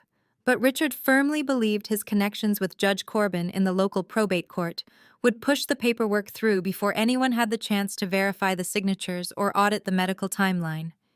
He thought he was playing a local game of civil intimidation. Vance picked up a separate blue folder from the table. This is where your grandfather's trap becomes inescapable. Theodore did not just track the stolen money. He proactively flagged the estate's primary holding accounts with the United States Department of the Treasury 3 weeks before he died. I looked at the blue folder. Federally flagged accounts. Vance nodded. Any attempt to bypass the original deed, alter the beneficiaries, or seize those specific assets using contested backdated paperwork automatically triggers a mandatory federal banking alert. By submitting that forged will to Judge Corbin this morning and attempting to claim those specific accounts, your father crossed a massive legal threshold. He elevated this from a local civil dispute over an inheritance into massive federal wire fraud and bank fraud. My father believed he was cornering me. He believed the threat of a prison cell for elder abuse had broken my spirit. He had no idea that every single aggressive move he made today was perfectly predicted by a man who was already dead. He had no idea he was walking blindly into a federal snare. Tomorrow morning, Harrison said, closing his laptop with a sharp snap. Richard expects you to hand over the deed to the lake house and officially sign away your rights to the estate. He expects you to validate his forged will on the record to save yourself. I am going to give him exactly what he asked for. I replied, my voice steady and cold. I am going to let him stand in my grandfather's house, hold the forged documents in his hands, and verbally claim ownership of the stolen assets. I am going to let him confess to his own crimes while he thinks he is winning. Vance reached into his jacket pocket and pulled out a small, discreet piece of black hardware. He set it on the table. It was a high-grade digital audio transmitter directly linked to a federal surveillance van that would be parked less than a mile down the rural highway. The man closed the ledger. The wire fraud and tax evasion are undeniable, but submitting a forged document across state lines to claim a federally monitored account, that's the nail in the coffin. We are ready for tomorrow, Miss Clara. The morning fog was still clinging to the surface of the lake when the heavy crunch of tires on gravel broke the absolute silence of the property. I stood perfectly still by the massive living room window, a steaming mug of black coffee warming my hands, and watched the invasion begin. Promptly at 9 o'clock, a pristine black Mercedes SUV led a caravan of luxury vehicles down the long, winding driveway. Right behind them was a massive commercial moving truck. My father was not just coming to collect a signature, he was coming to conquer. The vehicles parked haphazardly across the manicured lawn, showing a blatant, intentional disrespect for the property. Audrey was the first one out. She emerged from her Range Rover wearing a designer trench coat and oversized sunglasses, completely ignoring the brisk morning air. Before her high heels even hit the pavement, she was barking aggressive orders at the crew of hired men jumping out of the moving truck. She pointed her manicured finger toward the detached garage where Theodore kept his vintage car collection, then jabbed her hand toward the front doors of the main house. She treated the workers like indentured servants, her voice shrill and echoing across the quiet water. Jamal stepped out of the passenger side of Audrey's vehicle, already on his phone. He was pacing nervously, rubbing his forehead, likely trying to secure a buyer for assets he did not yet legally own. I took a slow, deep breath, feeling the small, cold square of the federal audio transmitter taped securely beneath the lapel of my silk blouse. Special Agent Vance and his team were stationed exactly where they needed to be. The trap was primed. The heavy oak front door swung open with a violent crash. It hit the wall stop so hard the framed photographs in the hallway rattled. Beverly marched into the foyer like a conquering general. She was dressed impeccably in a stark white pantsuit, her posture rigid with self-righteous triumph. Richard followed close behind her, carrying the same sleek leather briefcase he had brandished at the coffee shop. He surveyed the vaulted wooden ceilings and the expensive art on the walls with the hungry, possessive gaze of a scavenger. I set my coffee mug on the side table and stepped into the kitchen, waiting for them by the massive, cool marble island. Beverly spotted me immediately. Her eyes raked over my simple, understated clothing, her lip curling into a sneer of pure, unfiltered disdain. She did not bother with pleasantries. She marched directly up to the marble island, unclasped her designer handbag, and pulled out the thick stack of forged transfer papers. She slammed them down onto the stone surface with a resounding smack. "Sign it, Clara, and use the back door when you leave. You are an embarrassment to the family name." Her words were designed to shrink me down into the obedient, invisible daughter she had always demanded I be. She wanted to erase me from this house and from their pristine, fabricated legacy. Audrey brushed past her mother, practically vibrating with greedy anticipation. She did not even look at me. She immediately started opening the custom oak cabinets, loudly assessing which expensive dishware she intended to pack up first. Jamal lingered in the doorway of the kitchen, his eyes darting frantically between the documents on the island and my hands. His entire financial survival rested entirely on the ink flowing from my pen. Richard stepped forward, gently pushing Beverly aside to assert his absolute dominance over the room. He unlatched his briefcase and withdrew the heavy gold fountain pen. He laid it deliberately on top of the signature line, perfectly parallel to the edge of the paper. He looked at me, his eyes cold and devoid of any paternal warmth. He saw me exactly as he saw his corporate rivals, an obstacle that had been successfully crushed. "You made the right choice, Clara," Richard said, his voice a smooth, dangerous rumble. "The probate judge is expecting these documents before lunch. Once the ink is dry, I will make the call, and the elder abuse affidavits will be quietly withdrawn. You walk away with your freedom. We walk away with what belongs to us." I looked down at the thick cream-colored paper. I looked at the gold pen. The silence in the kitchen was thick and heavy, broken only by the sound of Audrey aggressively pulling crystal glasses from the top shelf. I reached out and picked up the heavy gold pen. It felt cold against my skin. I positioned the nib directly over the dotted line bearing my typed name. I let my hand hover there. I let them watch the hesitation, feeding their arrogant belief that I was terrified, that I was mourning the loss of my grandfather's empire. I slowly lifted my head. I locked eyes with my father. The smug, victorious smirk on his face was exactly what I needed. He felt invincible. "I just have one question, Dad," I said, my voice completely steady, carrying clearly across the quiet kitchen to ensure the microphone picked up every vibration. Richard frowned, slightly irritated by the delay. "What is it, Clara?" "Just sign the papers." I kept the pen hovering millimeters above the paper. "When you drained Grandpa's corporate accounts to fund Jamal's failing business, did you know those accounts were flagged?" The question dropped into the room with the explosive force of a live grenade. Audrey froze, a crystal wine glass slipping from her grasp and shattering onto the hardwood floor. Jamal physically stumbled backward, his face draining of all color until he looked sickly and pale. Beverly let out a sharp gasp, her hand flying to her throat as she stared at me in horror. Richard's eyes widened for a fraction of a second. The absolute certainty in his gaze fractured. He looked at the pen, then at the documents, and then back at my face. He was trying to calculate how much I knew, trying to determine if this was a desperate guess or a genuine threat. But his arrogance, cultivated over decades of bullying and manipulating everyone in his orbit, overrode his caution. He could not stand being challenged by a daughter he viewed as thoroughly inferior. He believed he had insulated himself perfectly through offshore shells and untraceable routing numbers. He let out a sharp, booming laugh. It was a harsh, ugly sound that echoed off the marble countertops. "Your grandfather was a fool who did not know how to hide his money." Richard sneered, his voice laced with venomous contempt. "He sat on millions while my ventures needed capital. He hoarded wealth he had no idea how to leverage. I took what was rightfully mine. I built the offshore channels myself. No one can touch those accounts and no one can trace those transfers. Now sign the damn paper." He pointed a thick finger directly at the signature line, sealing his own destruction into the digital audio record with perfect, terrifying clarity. He had just admitted to federal wire fraud, massive embezzlement, and overriding a federally monitored banking flag. I looked at the gold pen in my hand. I did not sign the document.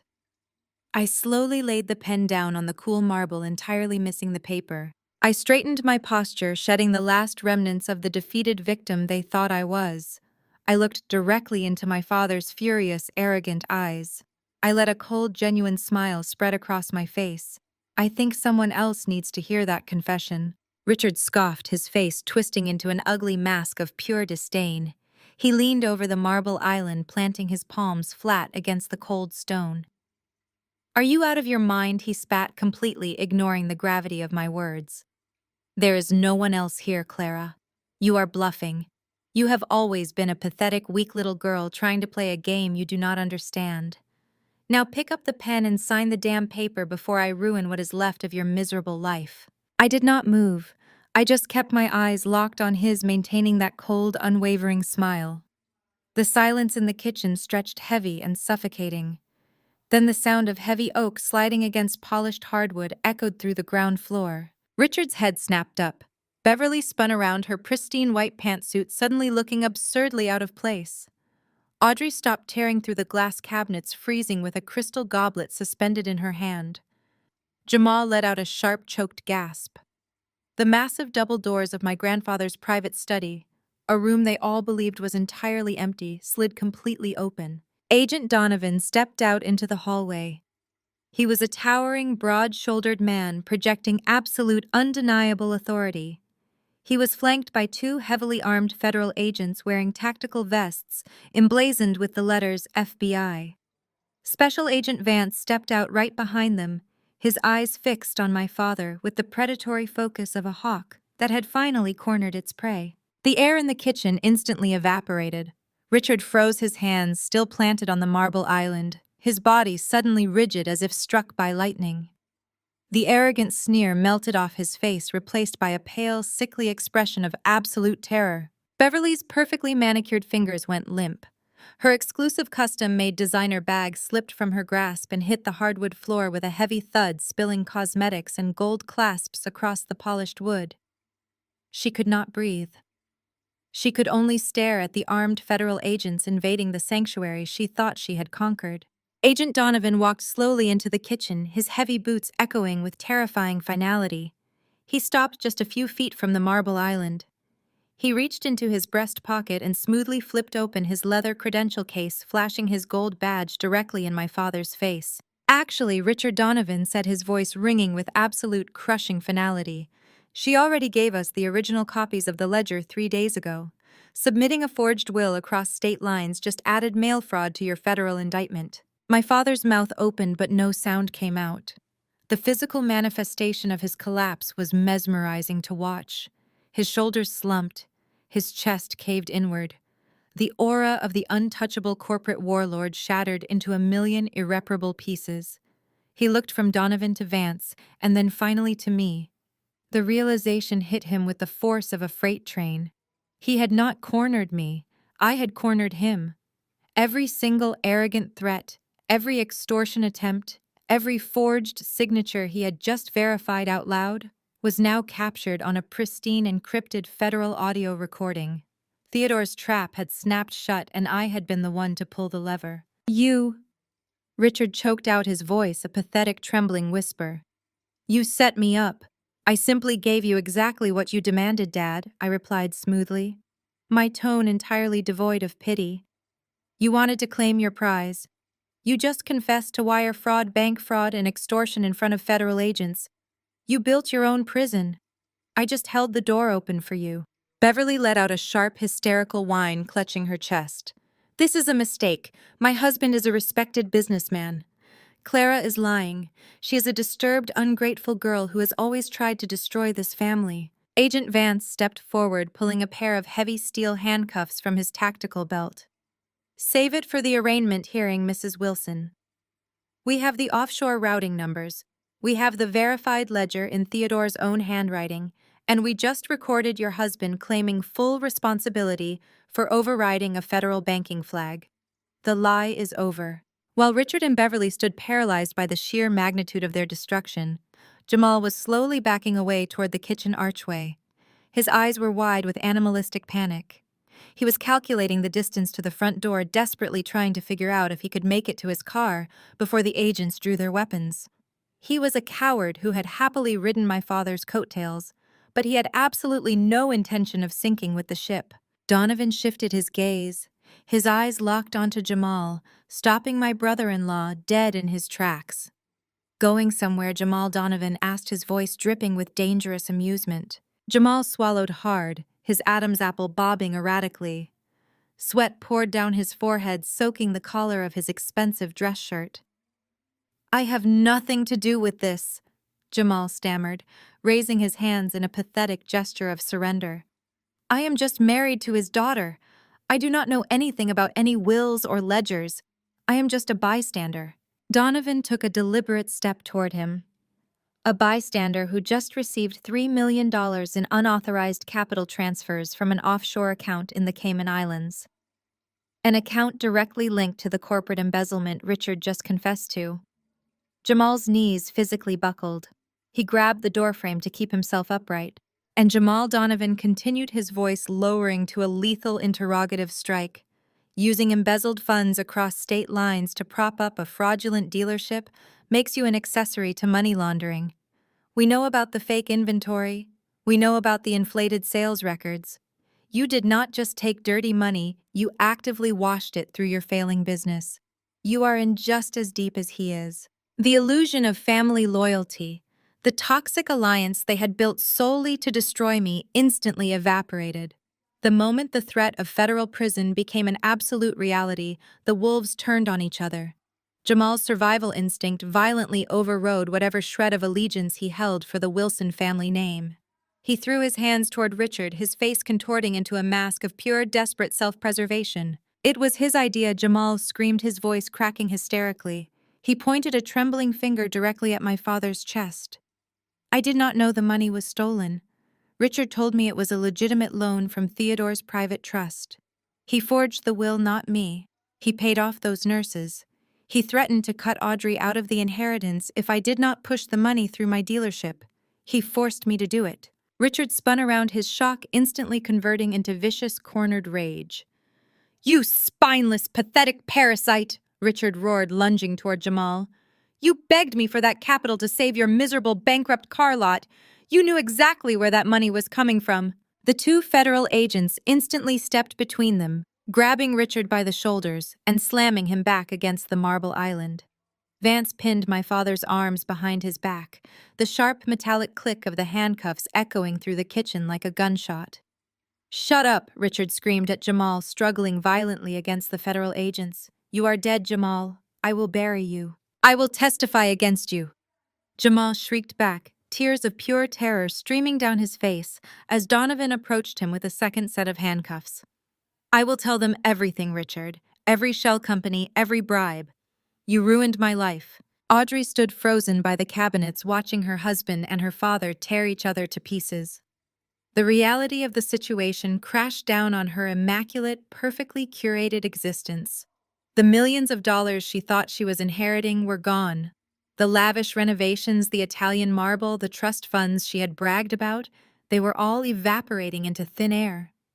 Her husband was a money launderer. Her father was an embezzler.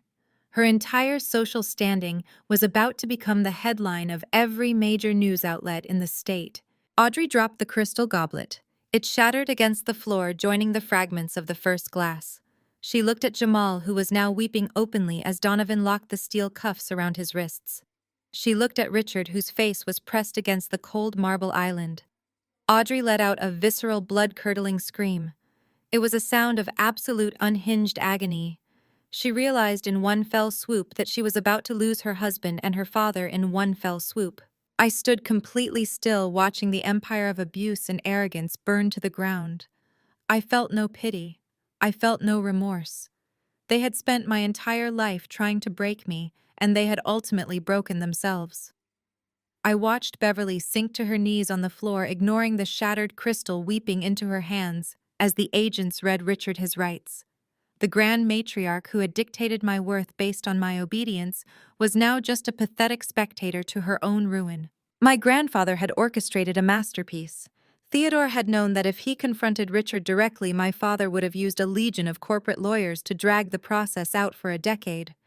But by using the estate as bait, by leaving it all to the daughter they so deeply despised, Theodore had triggered their greed and blinding arrogance. They rushed. They made sloppy, arrogant mistakes. They committed federal crimes in broad daylight because they were so absolutely certain they would never be held accountable by someone they viewed as so beneath them. Agent Vance hauled my father up from the marble island. Richard's tailored suit was wrinkled and disheveled. The heavy gold fountain pen rolled off the edge of the stone surface and clattered onto the floor, abandoned and useless. The forged transfer documents lay scattered across the counter, completely worthless. As Vance marched my father past me toward the front door, Richard stopped. He turned his head, his eyes burning with a hatred so deep it bordered on madness. "You are dead to me, Clara," he hissed, spitting the words like poison. "You are no daughter of mine." I looked back at him, my posture perfectly straight, my voice calm and completely unbothered. "I never was, Richard," I replied. "I am Theodore's granddaughter, and this is his house. Get out." Richard's brain finally processed the reality of the steel handcuffs, the tactical vests, and the federal agents invading the sanctuary he believed he had conquered. The sheer indignity of being commanded in a house he thought he owned broke his last shred of calculated logic. The realization that his expensive lawyers, his country club connections, and his golf buddies in the local judiciary could not protect him from a federal white-collar crime unit sent him into a blind panic. With a sudden, animalistic surge of adrenaline fueled by absolute terror, my father violently twisted his shoulder, breaking Agent Vance's grip for a fraction of a second. He lunged toward the heavy oak front doors, his sleek leather shoes scrambling for traction on the polished hardwood floor. He did not even make it 3 steps. Agent Vance dropped his center of gravity and drove his shoulder directly into Richard's lower back with practiced, ruthless efficiency. The impact was thunderous.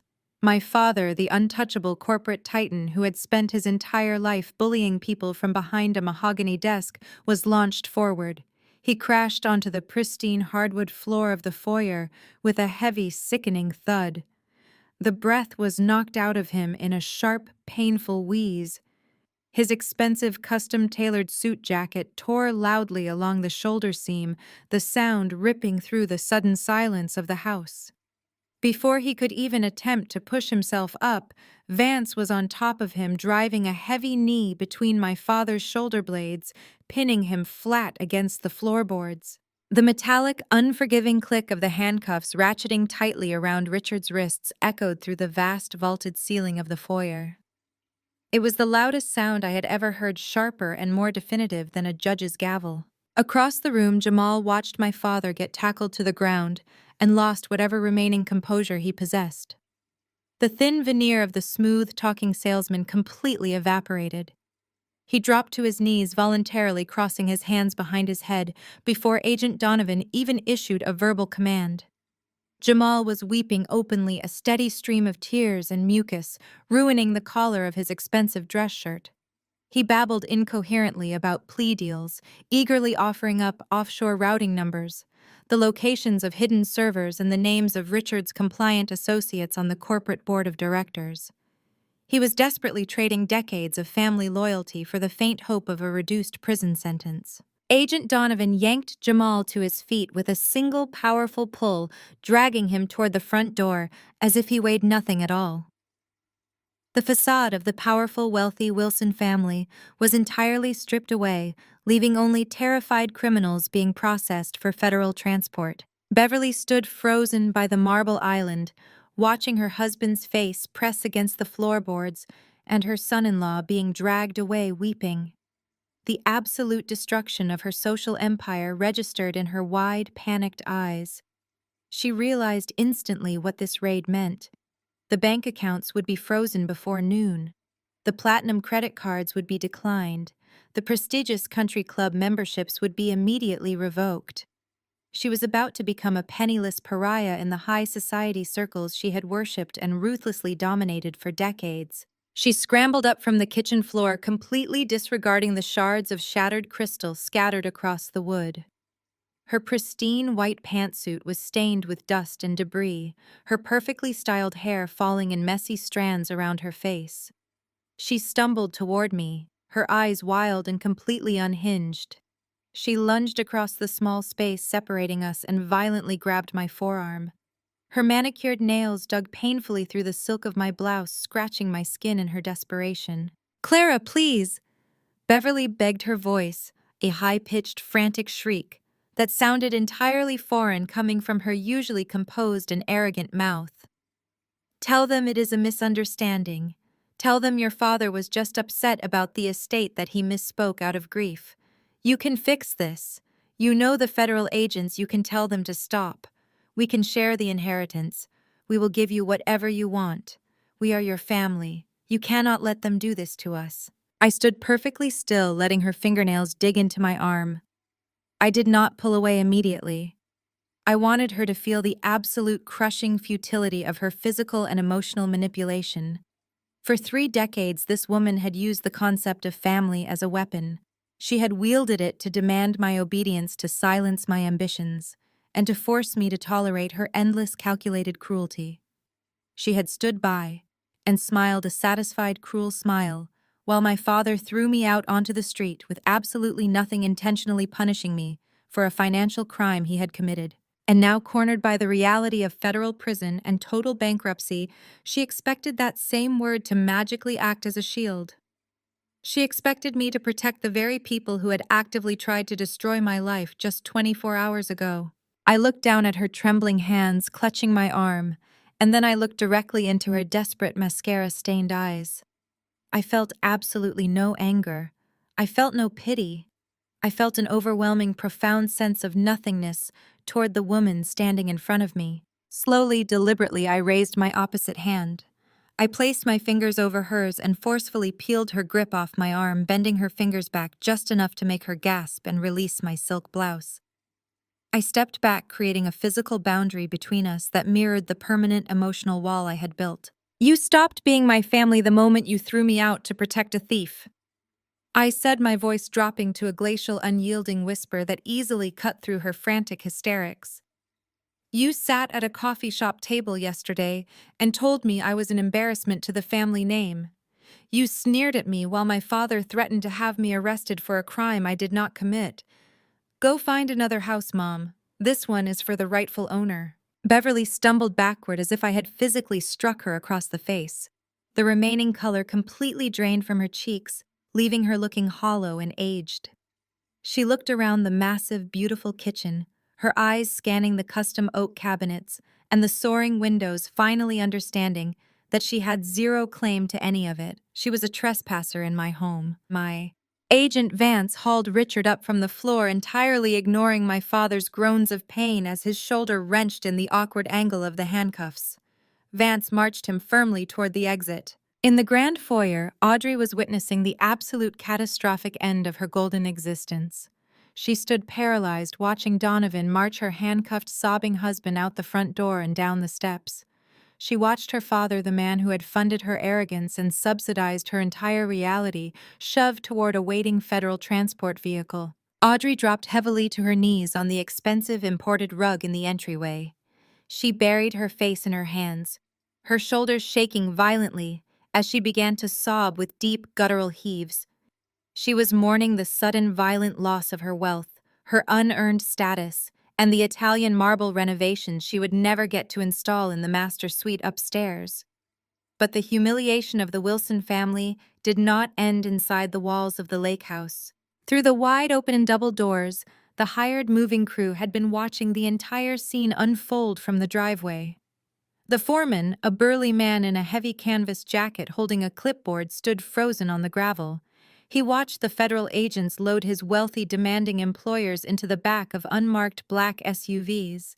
He looked at the flashing red and blue lights of the local police cruisers that had just pulled up to block the main gate. He looked at his crew, then looked at the massive pile of Audrey's custom designer furniture, the expensive art pieces, and the heavy luxury boxes they had spent the last hour meticulously loading into the back of their commercial truck. Realizing with absolute, undeniable certainty that the bank accounts of the people who had hired them were currently being seized by the federal government, and that their massive invoice for the day's labor would never be paid, the foreman's expression hardened. He did not hesitate. He blew a sharp, loud whistle, getting the attention of his entire crew. He pointed a thick finger at the back of the moving truck, and then pointed directly at the gravel driveway. He shouted a single definitive order. The movers immediately understood the situation. They opened the back of the massive truck, grabbed Audrey's expensive, fragile luxury boxes and began unceremoniously throwing them right back out onto the dirty gravel driveway. The heavy thud of cardboard boxes hitting the gravel driveway echoed like a steady drumbeat of defeat. I stood on the edge of the wraparound porch, the cold morning wind whipping my hair across my face, and watched the total dismantling of my family's unearned arrogance. Down the long tree-lined driveway, the flashing red and blue lights of the federal vehicles pulsed against the pine trunks, growing fainter and fainter until they disappeared entirely. They took the architect of my misery and the cowardly beneficiary of his crimes with them. Richard and Jamal were gone, locked inside the sterile, inescapable reality of the federal justice system. But the immediate chaos remained right in my front yard. The foreman of the moving crew had not hesitated. The moment he realized the federal asset freeze meant his substantial invoice would bounce, he ordered his men to purge the truck. They moved with ruthless efficiency. Custom-imported Italian leather chairs, boxes of expensive crystal, and crates of premium fixtures destined for Audrey's grandiose renovation project were shoved out the back of the moving truck. They hit the dirt and gravel with sickening crunches and loud snaps. Audrey was completely hysterical. She scrambled around the driveway in her designer trench coat and high heels, frantically trying to catch the boxes as they fell. She screamed at the movers, her voice a shrill, ragged pitch that shattered the tranquility of the lake. "You cannot do this!" Audrey shrieked, grabbing the foreman by the sleeve of his canvas jacket. "Do you know who we are? You put those boxes back right now. I will have your job for this. I will sue your entire company into the ground." The foreman did not even blink. He calmly reached down, peeled Audrey's manicured hand off his jacket, and stepped back. He looked at her the way one looks at a raving lunatic on a street corner. "Lady, the feds just hauled your husband away for money laundering," the foreman said, his voice flat and entirely devoid of sympathy. "The only place you are going is bankruptcy court. We are done here." He signaled his crew. They slammed the heavy metal doors of the truck shut completely, ignoring Audrey's frantic pounding against the side panels. The foreman climbed into the cab, fired up the massive engine, and accelerated down the driveway. A thick cloud of gray dust and diesel exhaust washed over Audrey, coating her expensive trench coat and sticking to the tear-tracked makeup on her face. She was left standing in a pile of discarded luxury goods, coughing and sobbing into her hands. Beverly stood a few yards away, completely paralyzed. Her pristine white pantsuit was now visibly smudged with dirt from when she had dropped to her knees in the kitchen. She stared at the spot where the federal SUVs had vanished, her mind clearly struggling to process a reality where she was no longer in control. For 30 years, she had relied on Richard's ruthless intimidation and deep pockets to insulate her from consequences. She had gleefully participated in the psychological torment of her eldest daughter, secure in the knowledge that her position at the top of the family hierarchy was untouchable. Now the insulation was gone. The money was gone. Audrey suddenly snapped out of her weeping. Her survival instinct, honed by years of manipulating Jamal's finances, kicked in. She frantically dug into her designer handbag and pulled out her smartphone. "I am calling a private car," Audrey choked out, her hands shaking so violently she dropped the phone twice before unlocking it. "We need to get back to the city. We need to call the legal team. I need to transfer the trust funds into a secondary account before the banks open." She tapped aggressively on her screen. I watched from the porch, leaning casually against a wooden pillar. I knew exactly what was about to happen. Theodore had engineered this trap with microscopic precision, and Special Agent Vance had confirmed the timeline. The moment Richard officially submitted that forged will to the probate court, attempting to access federally flagged accounts, the Treasury Department initiated an automated catastrophic asset freeze. Audrey held the phone to her ear, tapping her foot impatiently. Then she pulled it away, staring at the screen in confusion. She aggressively tapped the application again. "Declined." Audrey whispered the word, barely escaping her throat. She pulled a sleek, heavy black credit card from her wallet and tried to manually enter the numbers. "It is saying the account does not exist. It says the card is suspended." Beverly finally snapped out of her catatonic state. She marched over to Audrey, snatching the phone from her hands. "Do not be ridiculous. You are typing it wrong. Give me my phone. Beverly pulled her own device from her handbag. She dialed the premium concierge number for their primary banking institution, a number she used daily to command assistance and move capital. She put the phone on speaker, her chin raised in a desperate attempt to maintain her aristocratic dignity. "We are sorry," an automated, sterile voice echoed from the phone speaker. "The accounts associated with this profile have been suspended pending federal review. Please contact the United States Department of Justice for further inquiries." The phone slipped from Beverly's fingers and clattered onto the gravel. The silence that followed was absolute. The wind howling off the lake seemed to amplify the crushing reality settling over them. They had nothing. The sprawling estate in the city, the luxury cars, the offshore safety nets, the limitless credit, it was all inextricably tied to Richard's fraudulent empire. And that empire had just been seized by the United States government. They were stranded in the freezing cold, surrounded by broken boxes of imported marble they could no longer afford to install in a house they no longer owned. Audrey looked up at me. The arrogant, entitled sister who had spent my entire life treating me like a defective servant was gone. In her place was a terrified, destitute woman, completely incapable of surviving in the real world. Clara Audrey cried out, stumbling forward, her expensive heels twisting awkwardly in the gravel. "Clara, please, you have to let us inside. We need to figure this out. We need to use the landline to reach the backup lawyers. You have to help us." Beverly marched forward, stepping over a discarded box of crystal fixtures. Old habits died hard. Even with her world in ashes, she instinctively resorted to demanding obedience. "Clara, unlock this door immediately," Beverly commanded, her voice shrill and trembling. "This is a misunderstanding. Your father will fix this by this afternoon. We are your family. You cannot leave us standing out here in the dirt. Open the door." I pushed myself off the wooden pillar. I walked slowly to the edge of the porch, looking down at the two women standing in the gravel. I looked at their ruined designer clothes, their frantic wide eyes, and the sheer, unadulterated panic radiating from their bodies. For a brief fleeting moment, a ghost of a memory surfaced. I remembered being 12 years old, standing on the porch of our city house in the freezing rain. Beverly had locked me out for 3 hours because I had accidentally spilled a glass of water on Richard's accounting paperwork. I remembered crying, banging on the glass, begging to be let inside, while Audrey sat on the warm living room sofa watching me shiver and laughing at my misery. They had never cared about my comfort. They had never cared about my survival. I looked at Beverly, completely devoid of empathy. "Your lawyers are currently scrambling to avoid being indicted as co-conspirators in a massive federal racketeering case," I stated, my voice clear and razor-sharp, carrying effortlessly over the wind.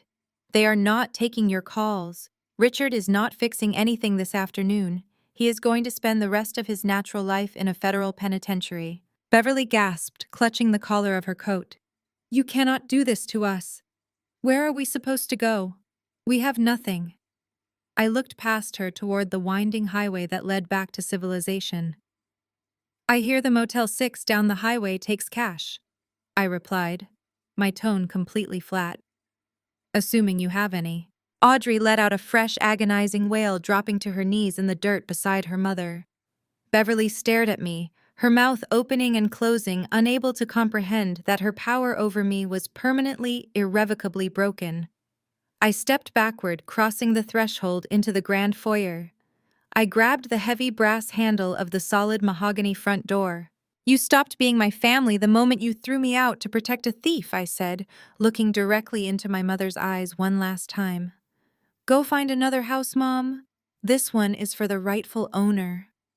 I pulled the heavy door shut. The slam was deafening, a solid, reverberating boom that shook the floorboards. I reached out and turned the heavy deadbolt. The sharp metallic click echoed through the quiet foyer. I locked them out of the estate, out of the wealth, and out of my life forever. I stood in the entryway for a long moment, simply breathing. The silence inside the house was no longer oppressive. It felt expansive. The suffocating, toxic energy that had invaded the property an hour ago was completely purged. The air felt clean. The house felt like it belonged to me. I turned around and walked slowly down the hallway, heading back toward the sunken living room. The fire was still crackling in the massive stone hearth, casting a warm, inviting glow across the leather furniture and the vaulted wooden ceilings. Harrison was standing by the coffee table. He had packed his encrypted laptop into his briefcase and secured the clasps. He looked up as I entered the room, a profound, respectful smile touching the corners of his mouth. "It is done," I said quietly, walking over to the armchair. "They are gone." Harrison nodded. He reached into the inner pocket of his tailored suit jacket. He did not pull out another legal brief or a complex financial document. He pulled out a single standard white envelope. It looked incredibly ordinary, completely out of place among the high-stakes corporate warfare we had just concluded. He held it out to me. The paper was slightly yellowed at the edges, sealed with a simple drop of red wax. "There is one last thing your grandfather left you," Clara Harrison said, his voice dropping to a soft, reverent tone. "He entrusted this to me the day he finalized the transfer of the deed. He gave me very specific instructions. He wanted you to open this only when the house was finally clean, when the parasites were removed and you were standing on your own 2 feet." I stared at the envelope. My heart, which had remained perfectly steady while facing down federal agents, and my furious father suddenly began to pound against my ribs. I reached out and took the envelope from Harrison's hand. I looked down at the front.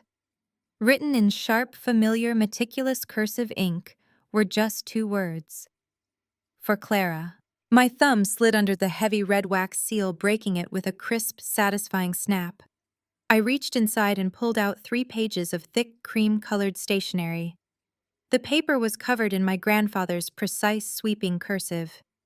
The ink was a deep navy blue, identical to the ink in the heavy gold fountain pen Richard had so arrogantly discarded on my kitchen floor just an hour ago. I sank into the oversized leather armchair by the roaring fire. Harrison stood silently by the window, hands clasped behind his back, giving me the privacy I needed to hear Theodore's voice one last time. "My dearest Clara," the letter began. "If you are reading this, it means the storm has finally passed. It means the parasites have been surgically excised from the host, and you are standing alone in the quiet aftermath of the house you so rightfully deserve." I let out a shaky breath, gripping the paper. "I must start by asking for your forgiveness," Theodore wrote. "I left you to execute this final brutal battle entirely on your own. I knew the moment my will was read, Richard Beverly and Audrey would turn their full, unfiltered venom upon you. I knew they would attempt to crush you, to intimidate you, and to strip you of your dignity. I allowed it to happen because I knew you were the only one strong enough to withstand the assault. You needed to see them for exactly what they were. I could have fired Richard years ago. I could have reported his embezzlement to the federal authorities myself before my death. But a simple firing or a quiet arrest would not have severed the toxic hold they had over your spirit. They would have continued to bleed you dry with fabricated guilt and weaponized family obligations. You needed to be the one to drop the guillotine. You needed to be the one to lock the door. I traced my fingers over his handwriting, feeling the heavy indentations of his pen. "I spent decades watching them diminish your light," the letter continued. "I watched Beverly treat you like an unwanted obligation. I watched Audrey parade around with unearned arrogance while you worked yourself to the bone.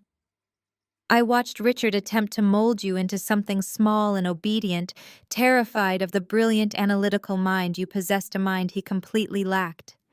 His greed was a cancer, and I used it as the bait to end him. But you, my beautiful girl, were forged in iron. I have never been more proud of anyone in my entire life." My vision began to blur, but I forced myself to keep reading. "Harrison has already secured the liquid assets for you," Theodore wrote. "The $72 million is yours, clear and utterly unencumbered by their debts. But money is merely currency, Clara. It can be squandered by fools or stolen by cowards. True wealth is absolute independence. That money was just the financial aspect of my gift to you. The true inheritance I am leaving you is the strength to sever ties with toxic blood. You never needed them. You only needed the capital to prove it." I looked up. Harrison turned from the window and walked toward me. He unlatched his leather briefcase and pulled out a thick, heavy portfolio bound in dark leather. He set it gently on the coffee table in front of me, nodding toward the letter in my hand. "Now look at the portfolio Harrison has just placed before you," the letter instructed. "Inside, you will find the deeds to 6 prime commercial properties located directly in the downtown financial district. They are fully owned, completely clear of any mortgages, liens, or family ties. I did not buy these buildings as passive investments to hoard wealth. I bought them specifically for you. They are the physical foundation for your own independent appraisal empire. You have the eye, the intellect, and the sheer grit to dominate this industry. Stop working in the shadows, put your name on the door. Build your kingdom, Clara. Build it so high and so strong that they can never ever reach you again. I love you." I lowered the letter to my lap. I reached forward and opened the heavy leather portfolio. Inside were crisp, notarized deeds to some of the most coveted high-traffic commercial real estate in the city. There were architectural blueprints, zoning permits, and a fully funded operating account established under my name.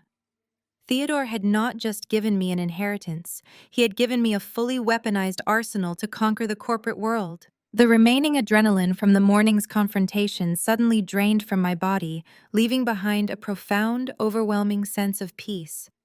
I leaned forward, resting my elbows on my knees, and finally let the tears fall. I wept openly into my hands. I did not shed a single tear of grief for the parents who had despised me or the sister who had mocked me. I cried out of pure, unadulterated gratitude. I cried for the grandfather who had truly, deeply seen me when everyone else treated me like a ghost. He had recognized my potential, nurtured my resilience in secret, and orchestrated a masterclass in justice from beyond the grave. The cold, heavy knot of inadequacy that had sat in my chest for 30 years completely dissolved. I was free. 6 months passed. The harsh, freezing winds of that fateful morning gave way to the bright, vibrant warmth of summer. The lake house was entirely transformed.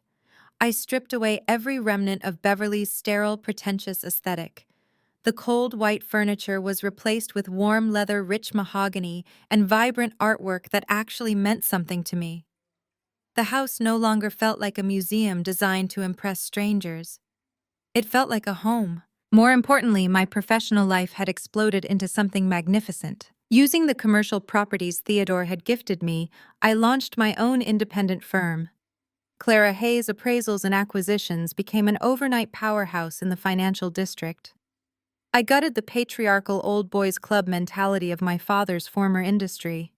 I hired a team of hungry, brilliant analysts who had been previously overlooked by major firms. Within a single financial quarter, we were actively outbidding and outperforming the legacy companies that had once rejected my applications. I commanded boardrooms with absolute authority, negotiating multi-million-dollar contracts with a cold, precise efficiency that terrified my competitors. I was no longer the obedient, invisible daughter. I was the apex predator of the real estate market. It was a quiet Tuesday evening. I was sitting at the marble island in my kitchen, the exact spot where Richard had been handcuffed. I was wearing a comfortable cashmere sweater, sipping a glass of expensive red wine, and reviewing a stack of lucrative acquisition contracts for a new high-rise development. The house was perfectly silent, bathed in the soft, golden light of the setting sun over the lake. My personal cell phone buzzed against the marble countertop. I glanced at the screen. The caller ID simply read unknown number. I rarely answered unknown calls, but my business line had been forwarded to my personal device for the evening. Assuming it was a late working client, I swiped the screen and brought the phone to my ear. "Hello, Clara Hayes speaking." I answered, my tone professional and crisp. A sharp, sterile, automated voice immediately interrupted me. "You have a collect call from an inmate at the Federal Correctional Institution. Press 1 to accept the charges, press 2 to decline." I froze. The wine glass stopped halfway to my mouth. I slowly lowered it back to the counter, my eyes narrowing. I reached out and deliberately pressed the number 1 on the screen. A loud metallic click echoed through the speaker, followed by the heavy suffocating sound of static. Clara, a voice rasped through the receiver. It was Richard. But the booming, arrogant baritone that had terrorized our family for decades was completely gone. His voice was thin, reedy, and vibrating with an unmistakable, pathetic desperation. He sounded like a broken, cornered animal. "Ms. Hayes, I have a call from the Federal Correctional Institution," she stated, her tone entirely professional, but carrying a hint of hesitation. It was routed through an authorized legal channel under the guise of an estate inquiry. "Do you want me to terminate the connection?" I looked at the flashing light on my phone console. Theodore had wanted me to sever the ties, but this required a definitive strike. "Patch it through Elena." The line clicked. The sterile, automated voice of the federal prison system warned that the call was subject to monitoring and recording. Then the connection opened. "Clara," Richard breathed. His voice was a ragged, wet sound stripped of the booming baritone that had terrorized our family for decades. He sounded like a man who had not slept in a week, his vocal cords shredded by panic and disbelief. He did not start with an apology. Narcissists never do. He immediately launched into a frantic, chaotic monologue about his own suffering. He complained about the concrete cell. He whined about the synthetic, scratchy blankets that irritated his skin. He described the food with absolute revulsion, sounding utterly offended that a man of his stature was being forced to eat processed slop from a plastic tray. He was terrified of the other inmates' men who did not care about his former bank account balance or his country club handicap. "This is a nightmare, Clara," Richard pleaded, his voice rising in pitch. "You have to get me out of here.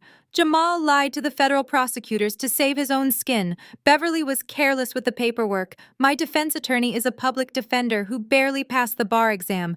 They are all incompetent. None of this is my fault." I leaned back in my ergonomic leather chair, looking out the floor-to-ceiling windows of my corner office. The city skyline stretched out before me, a kingdom of glass and steel that I was actively conquering. "You have the money, Clara," Richard demanded, slipping back into his old authoritative tone before his desperation cracked it again. "You have Theodore's liquid capital. You have $72 million.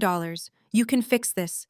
You can hire the best white-collar defense firm in the country. You can post the bail. You are my daughter. You owe me this." I listened to his frantic breathing through the receiver. I did not feel a single ounce of anger. I did not feel sadness. The terrified man on the other end of the line was a stranger to me. "I appraise things for a living, Dad," I said.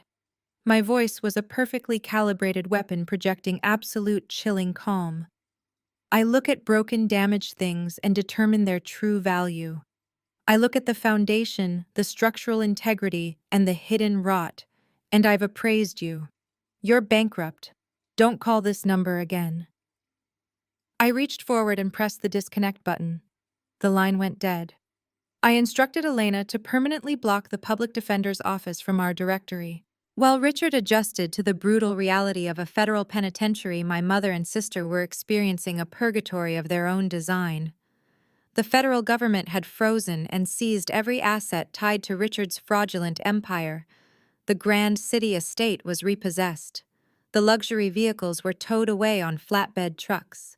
The designer wardrobes, the expensive jewelry, and the offshore accounts were completely confiscated to pay restitution for decades of embezzlement. Beverly and Audrey were left with absolutely nothing.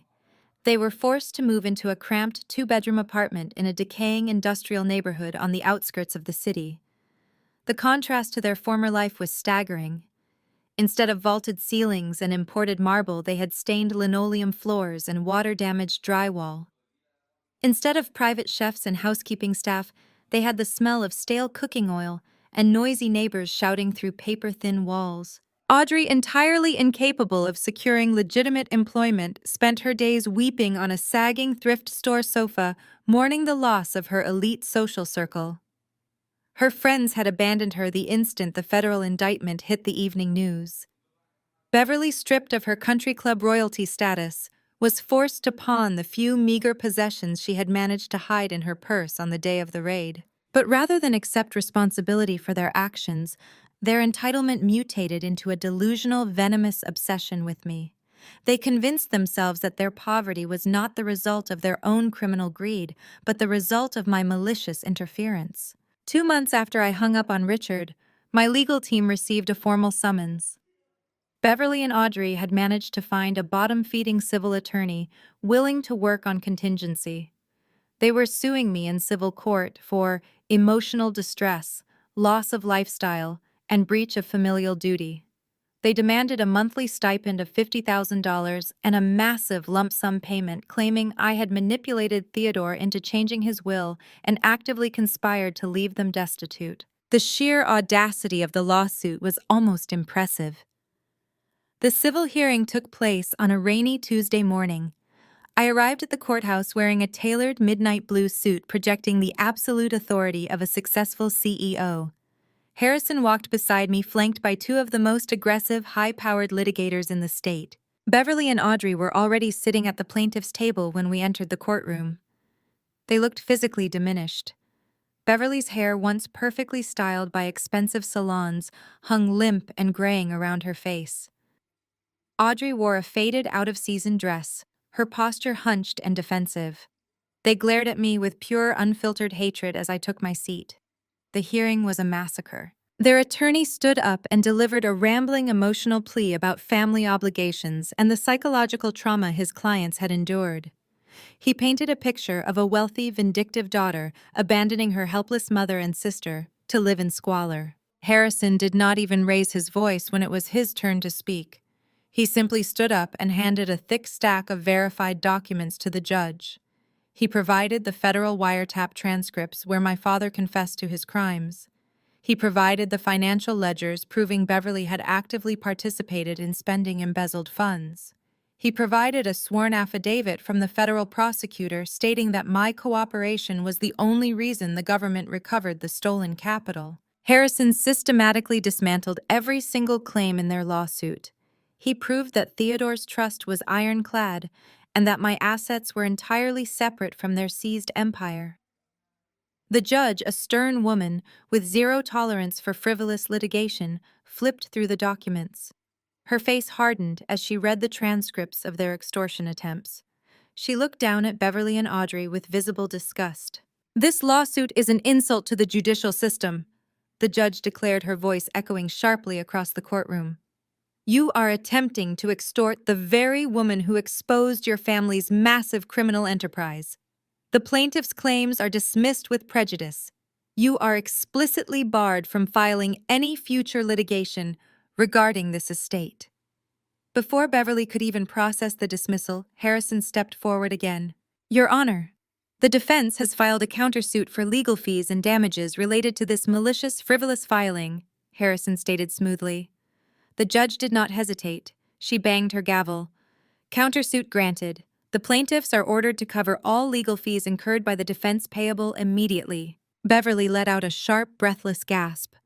Audrey buried her face in her hands, realizing they had just dug themselves into a financial hole they could never possibly escape. They were already drowning in debt, and now they owed my elite legal team tens of thousands of dollars. Their attempt to steal my wealth had only secured their permanent ruin.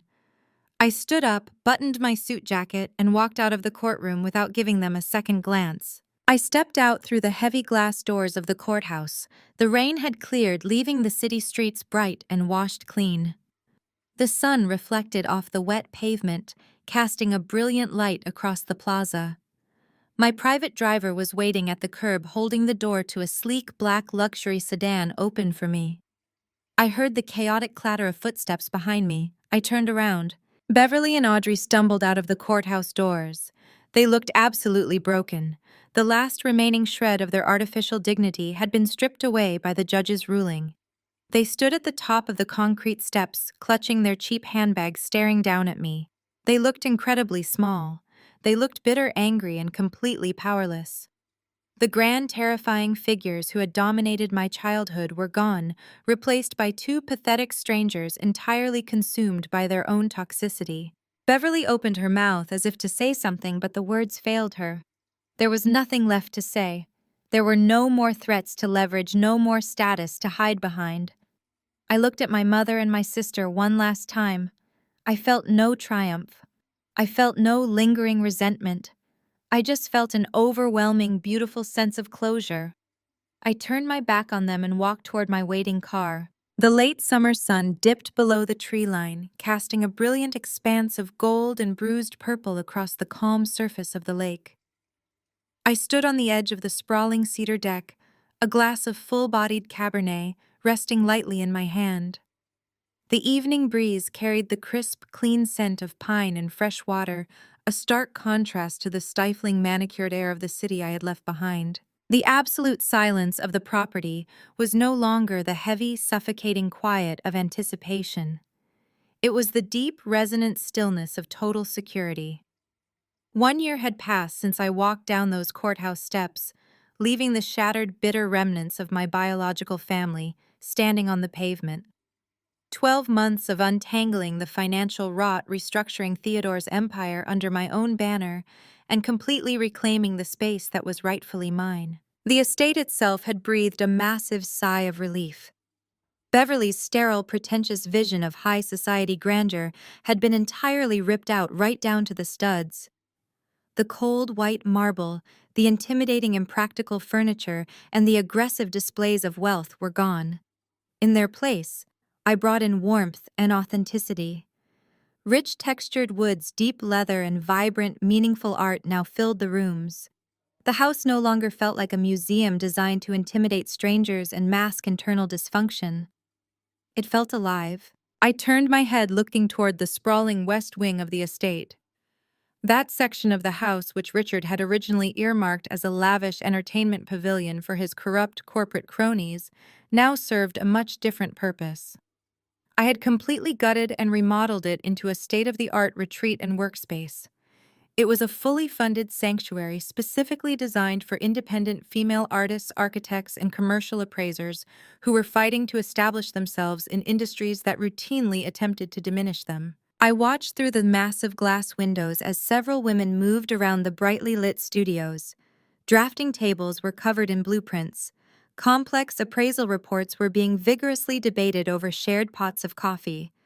I provided the funding, the space, and the high-level industry connections.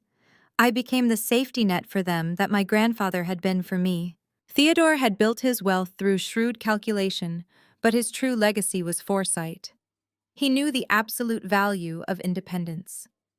Every time I saw one of those women secure a massive contract or finalize a complex, brilliant appraisal, I knew Theodore was watching. I was not just maintaining his empire. I was multiplying its impact.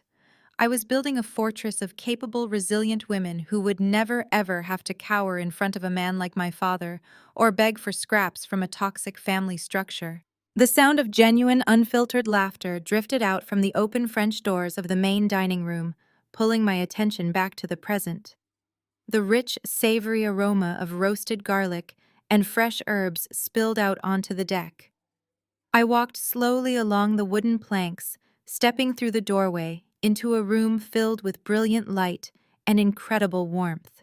The massive oak dining table, the exact table where I had once sat in silence, while my father berated my career choices and my mother critiqued my existence, was now surrounded by vibrant life. Harrison sat near the head of the table, his usually pristine lawyer's posture completely relaxed. He had taken off his suit jacket, his sleeves rolled up to the elbows, actively and joyously debating the nuances of commercial property law with the head of my new acquisitions department. Across from him sat Agent Donovan. The towering federal agent who had once stormed my kitchen in full tactical gear to arrest my father was now wearing a comfortable flannel shirt. He was holding a plate of roasted vegetables, laughing so loudly, his shoulders shook at a story my lead architect had just told. Agent Vance was there too, swapping incredible stories with the women from the retreat wing, pouring wine and passing plates of food. I leaned against the doorframe, simply watching them. I let the joy of the room wash over me. This was my family. Blood had proven to be nothing more than a biological coincidence, a toxic, heavy chain that had kept me bound to people who viewed me entirely as collateral damage. For 3 decades, I had been conditioned to believe that family meant enduring abuse, swallowing my pride, and making myself as small as possible to accommodate the fragile egos of my parents and my sister. I had been taught that loyalty meant silence in the face of absolute cruelty. The people sitting in my dining room had fundamentally redefined that word. They had earned their seats at the table. They had stood by me when the threats were real and the stakes were terrifyingly high. They had protected me, advised me, and respected my intellect without demanding my submission. They did not require me to perform to hide my success or to apologize for my strength. We were bound by loyalty, mutual respect, and the shared triumph of building something authentic from the ashes of something deeply corrupt. Donovan caught my eye from across the room and raised his wineglass in a silent, smiling toast. I smiled back, raising my own glass in return. I felt a profound, overwhelming wave of gratitude for the sheer normalcy of the moment. There was no tension. There were no hidden agendas, no cutting remarks disguised as jokes, and no desperate need to perform. I was simply Clara, and that was more than enough. I stepped back out onto the deck, letting the cool evening breeze brush past my face. The stars were just beginning to pierce through the darkening sky, reflecting off the mirror-smooth surface of the lake. I walked to the wooden railing and leaned against it, taking a slow, deliberate sip of my wine. The taste was rich, complex, and deeply satisfying, and I thought about Richard. I pictured him locked in a sterile concrete cell, stripped of his tailored suits, his heavy gold pens, and his unearned tyrannical power. The empire he thought he had stolen had collapsed directly on top of him. They had spent my entire existence trying to make me feel small. They had systematically attempted to strip away my confidence, my voice, and my future. They believed their sheer arrogance and ruthless greed would always guarantee their victory because they fundamentally underestimated everyone around them. They thought I was weak because I was quiet. They thought I was defeated because I was patient. But they had miscalculated the one thing that truly mattered. In their desperate, blinding rush to take everything from me, they had handed me the exact weapon I needed to destroy them. Their greed had exposed their crimes, severed their legal standing, and given me the absolute, undeniable justification to cut them out of my life permanently. They had built the guillotine, and they had willingly placed their own heads on the block. The heavy, suffocating weight that I had carried for 30 years was gone.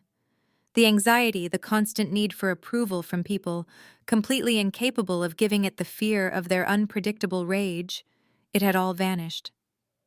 The space they had occupied in my mind was now filled with purpose, with the thriving business I commanded, and with the incredible people laughing inside my home. I raised my glass slightly toward the starry sky, offering a silent, profound thank you to Theodore. He had known exactly what I was capable of, even when I had doubted myself. He had given me the tools, but he had forced me to swing the hammer.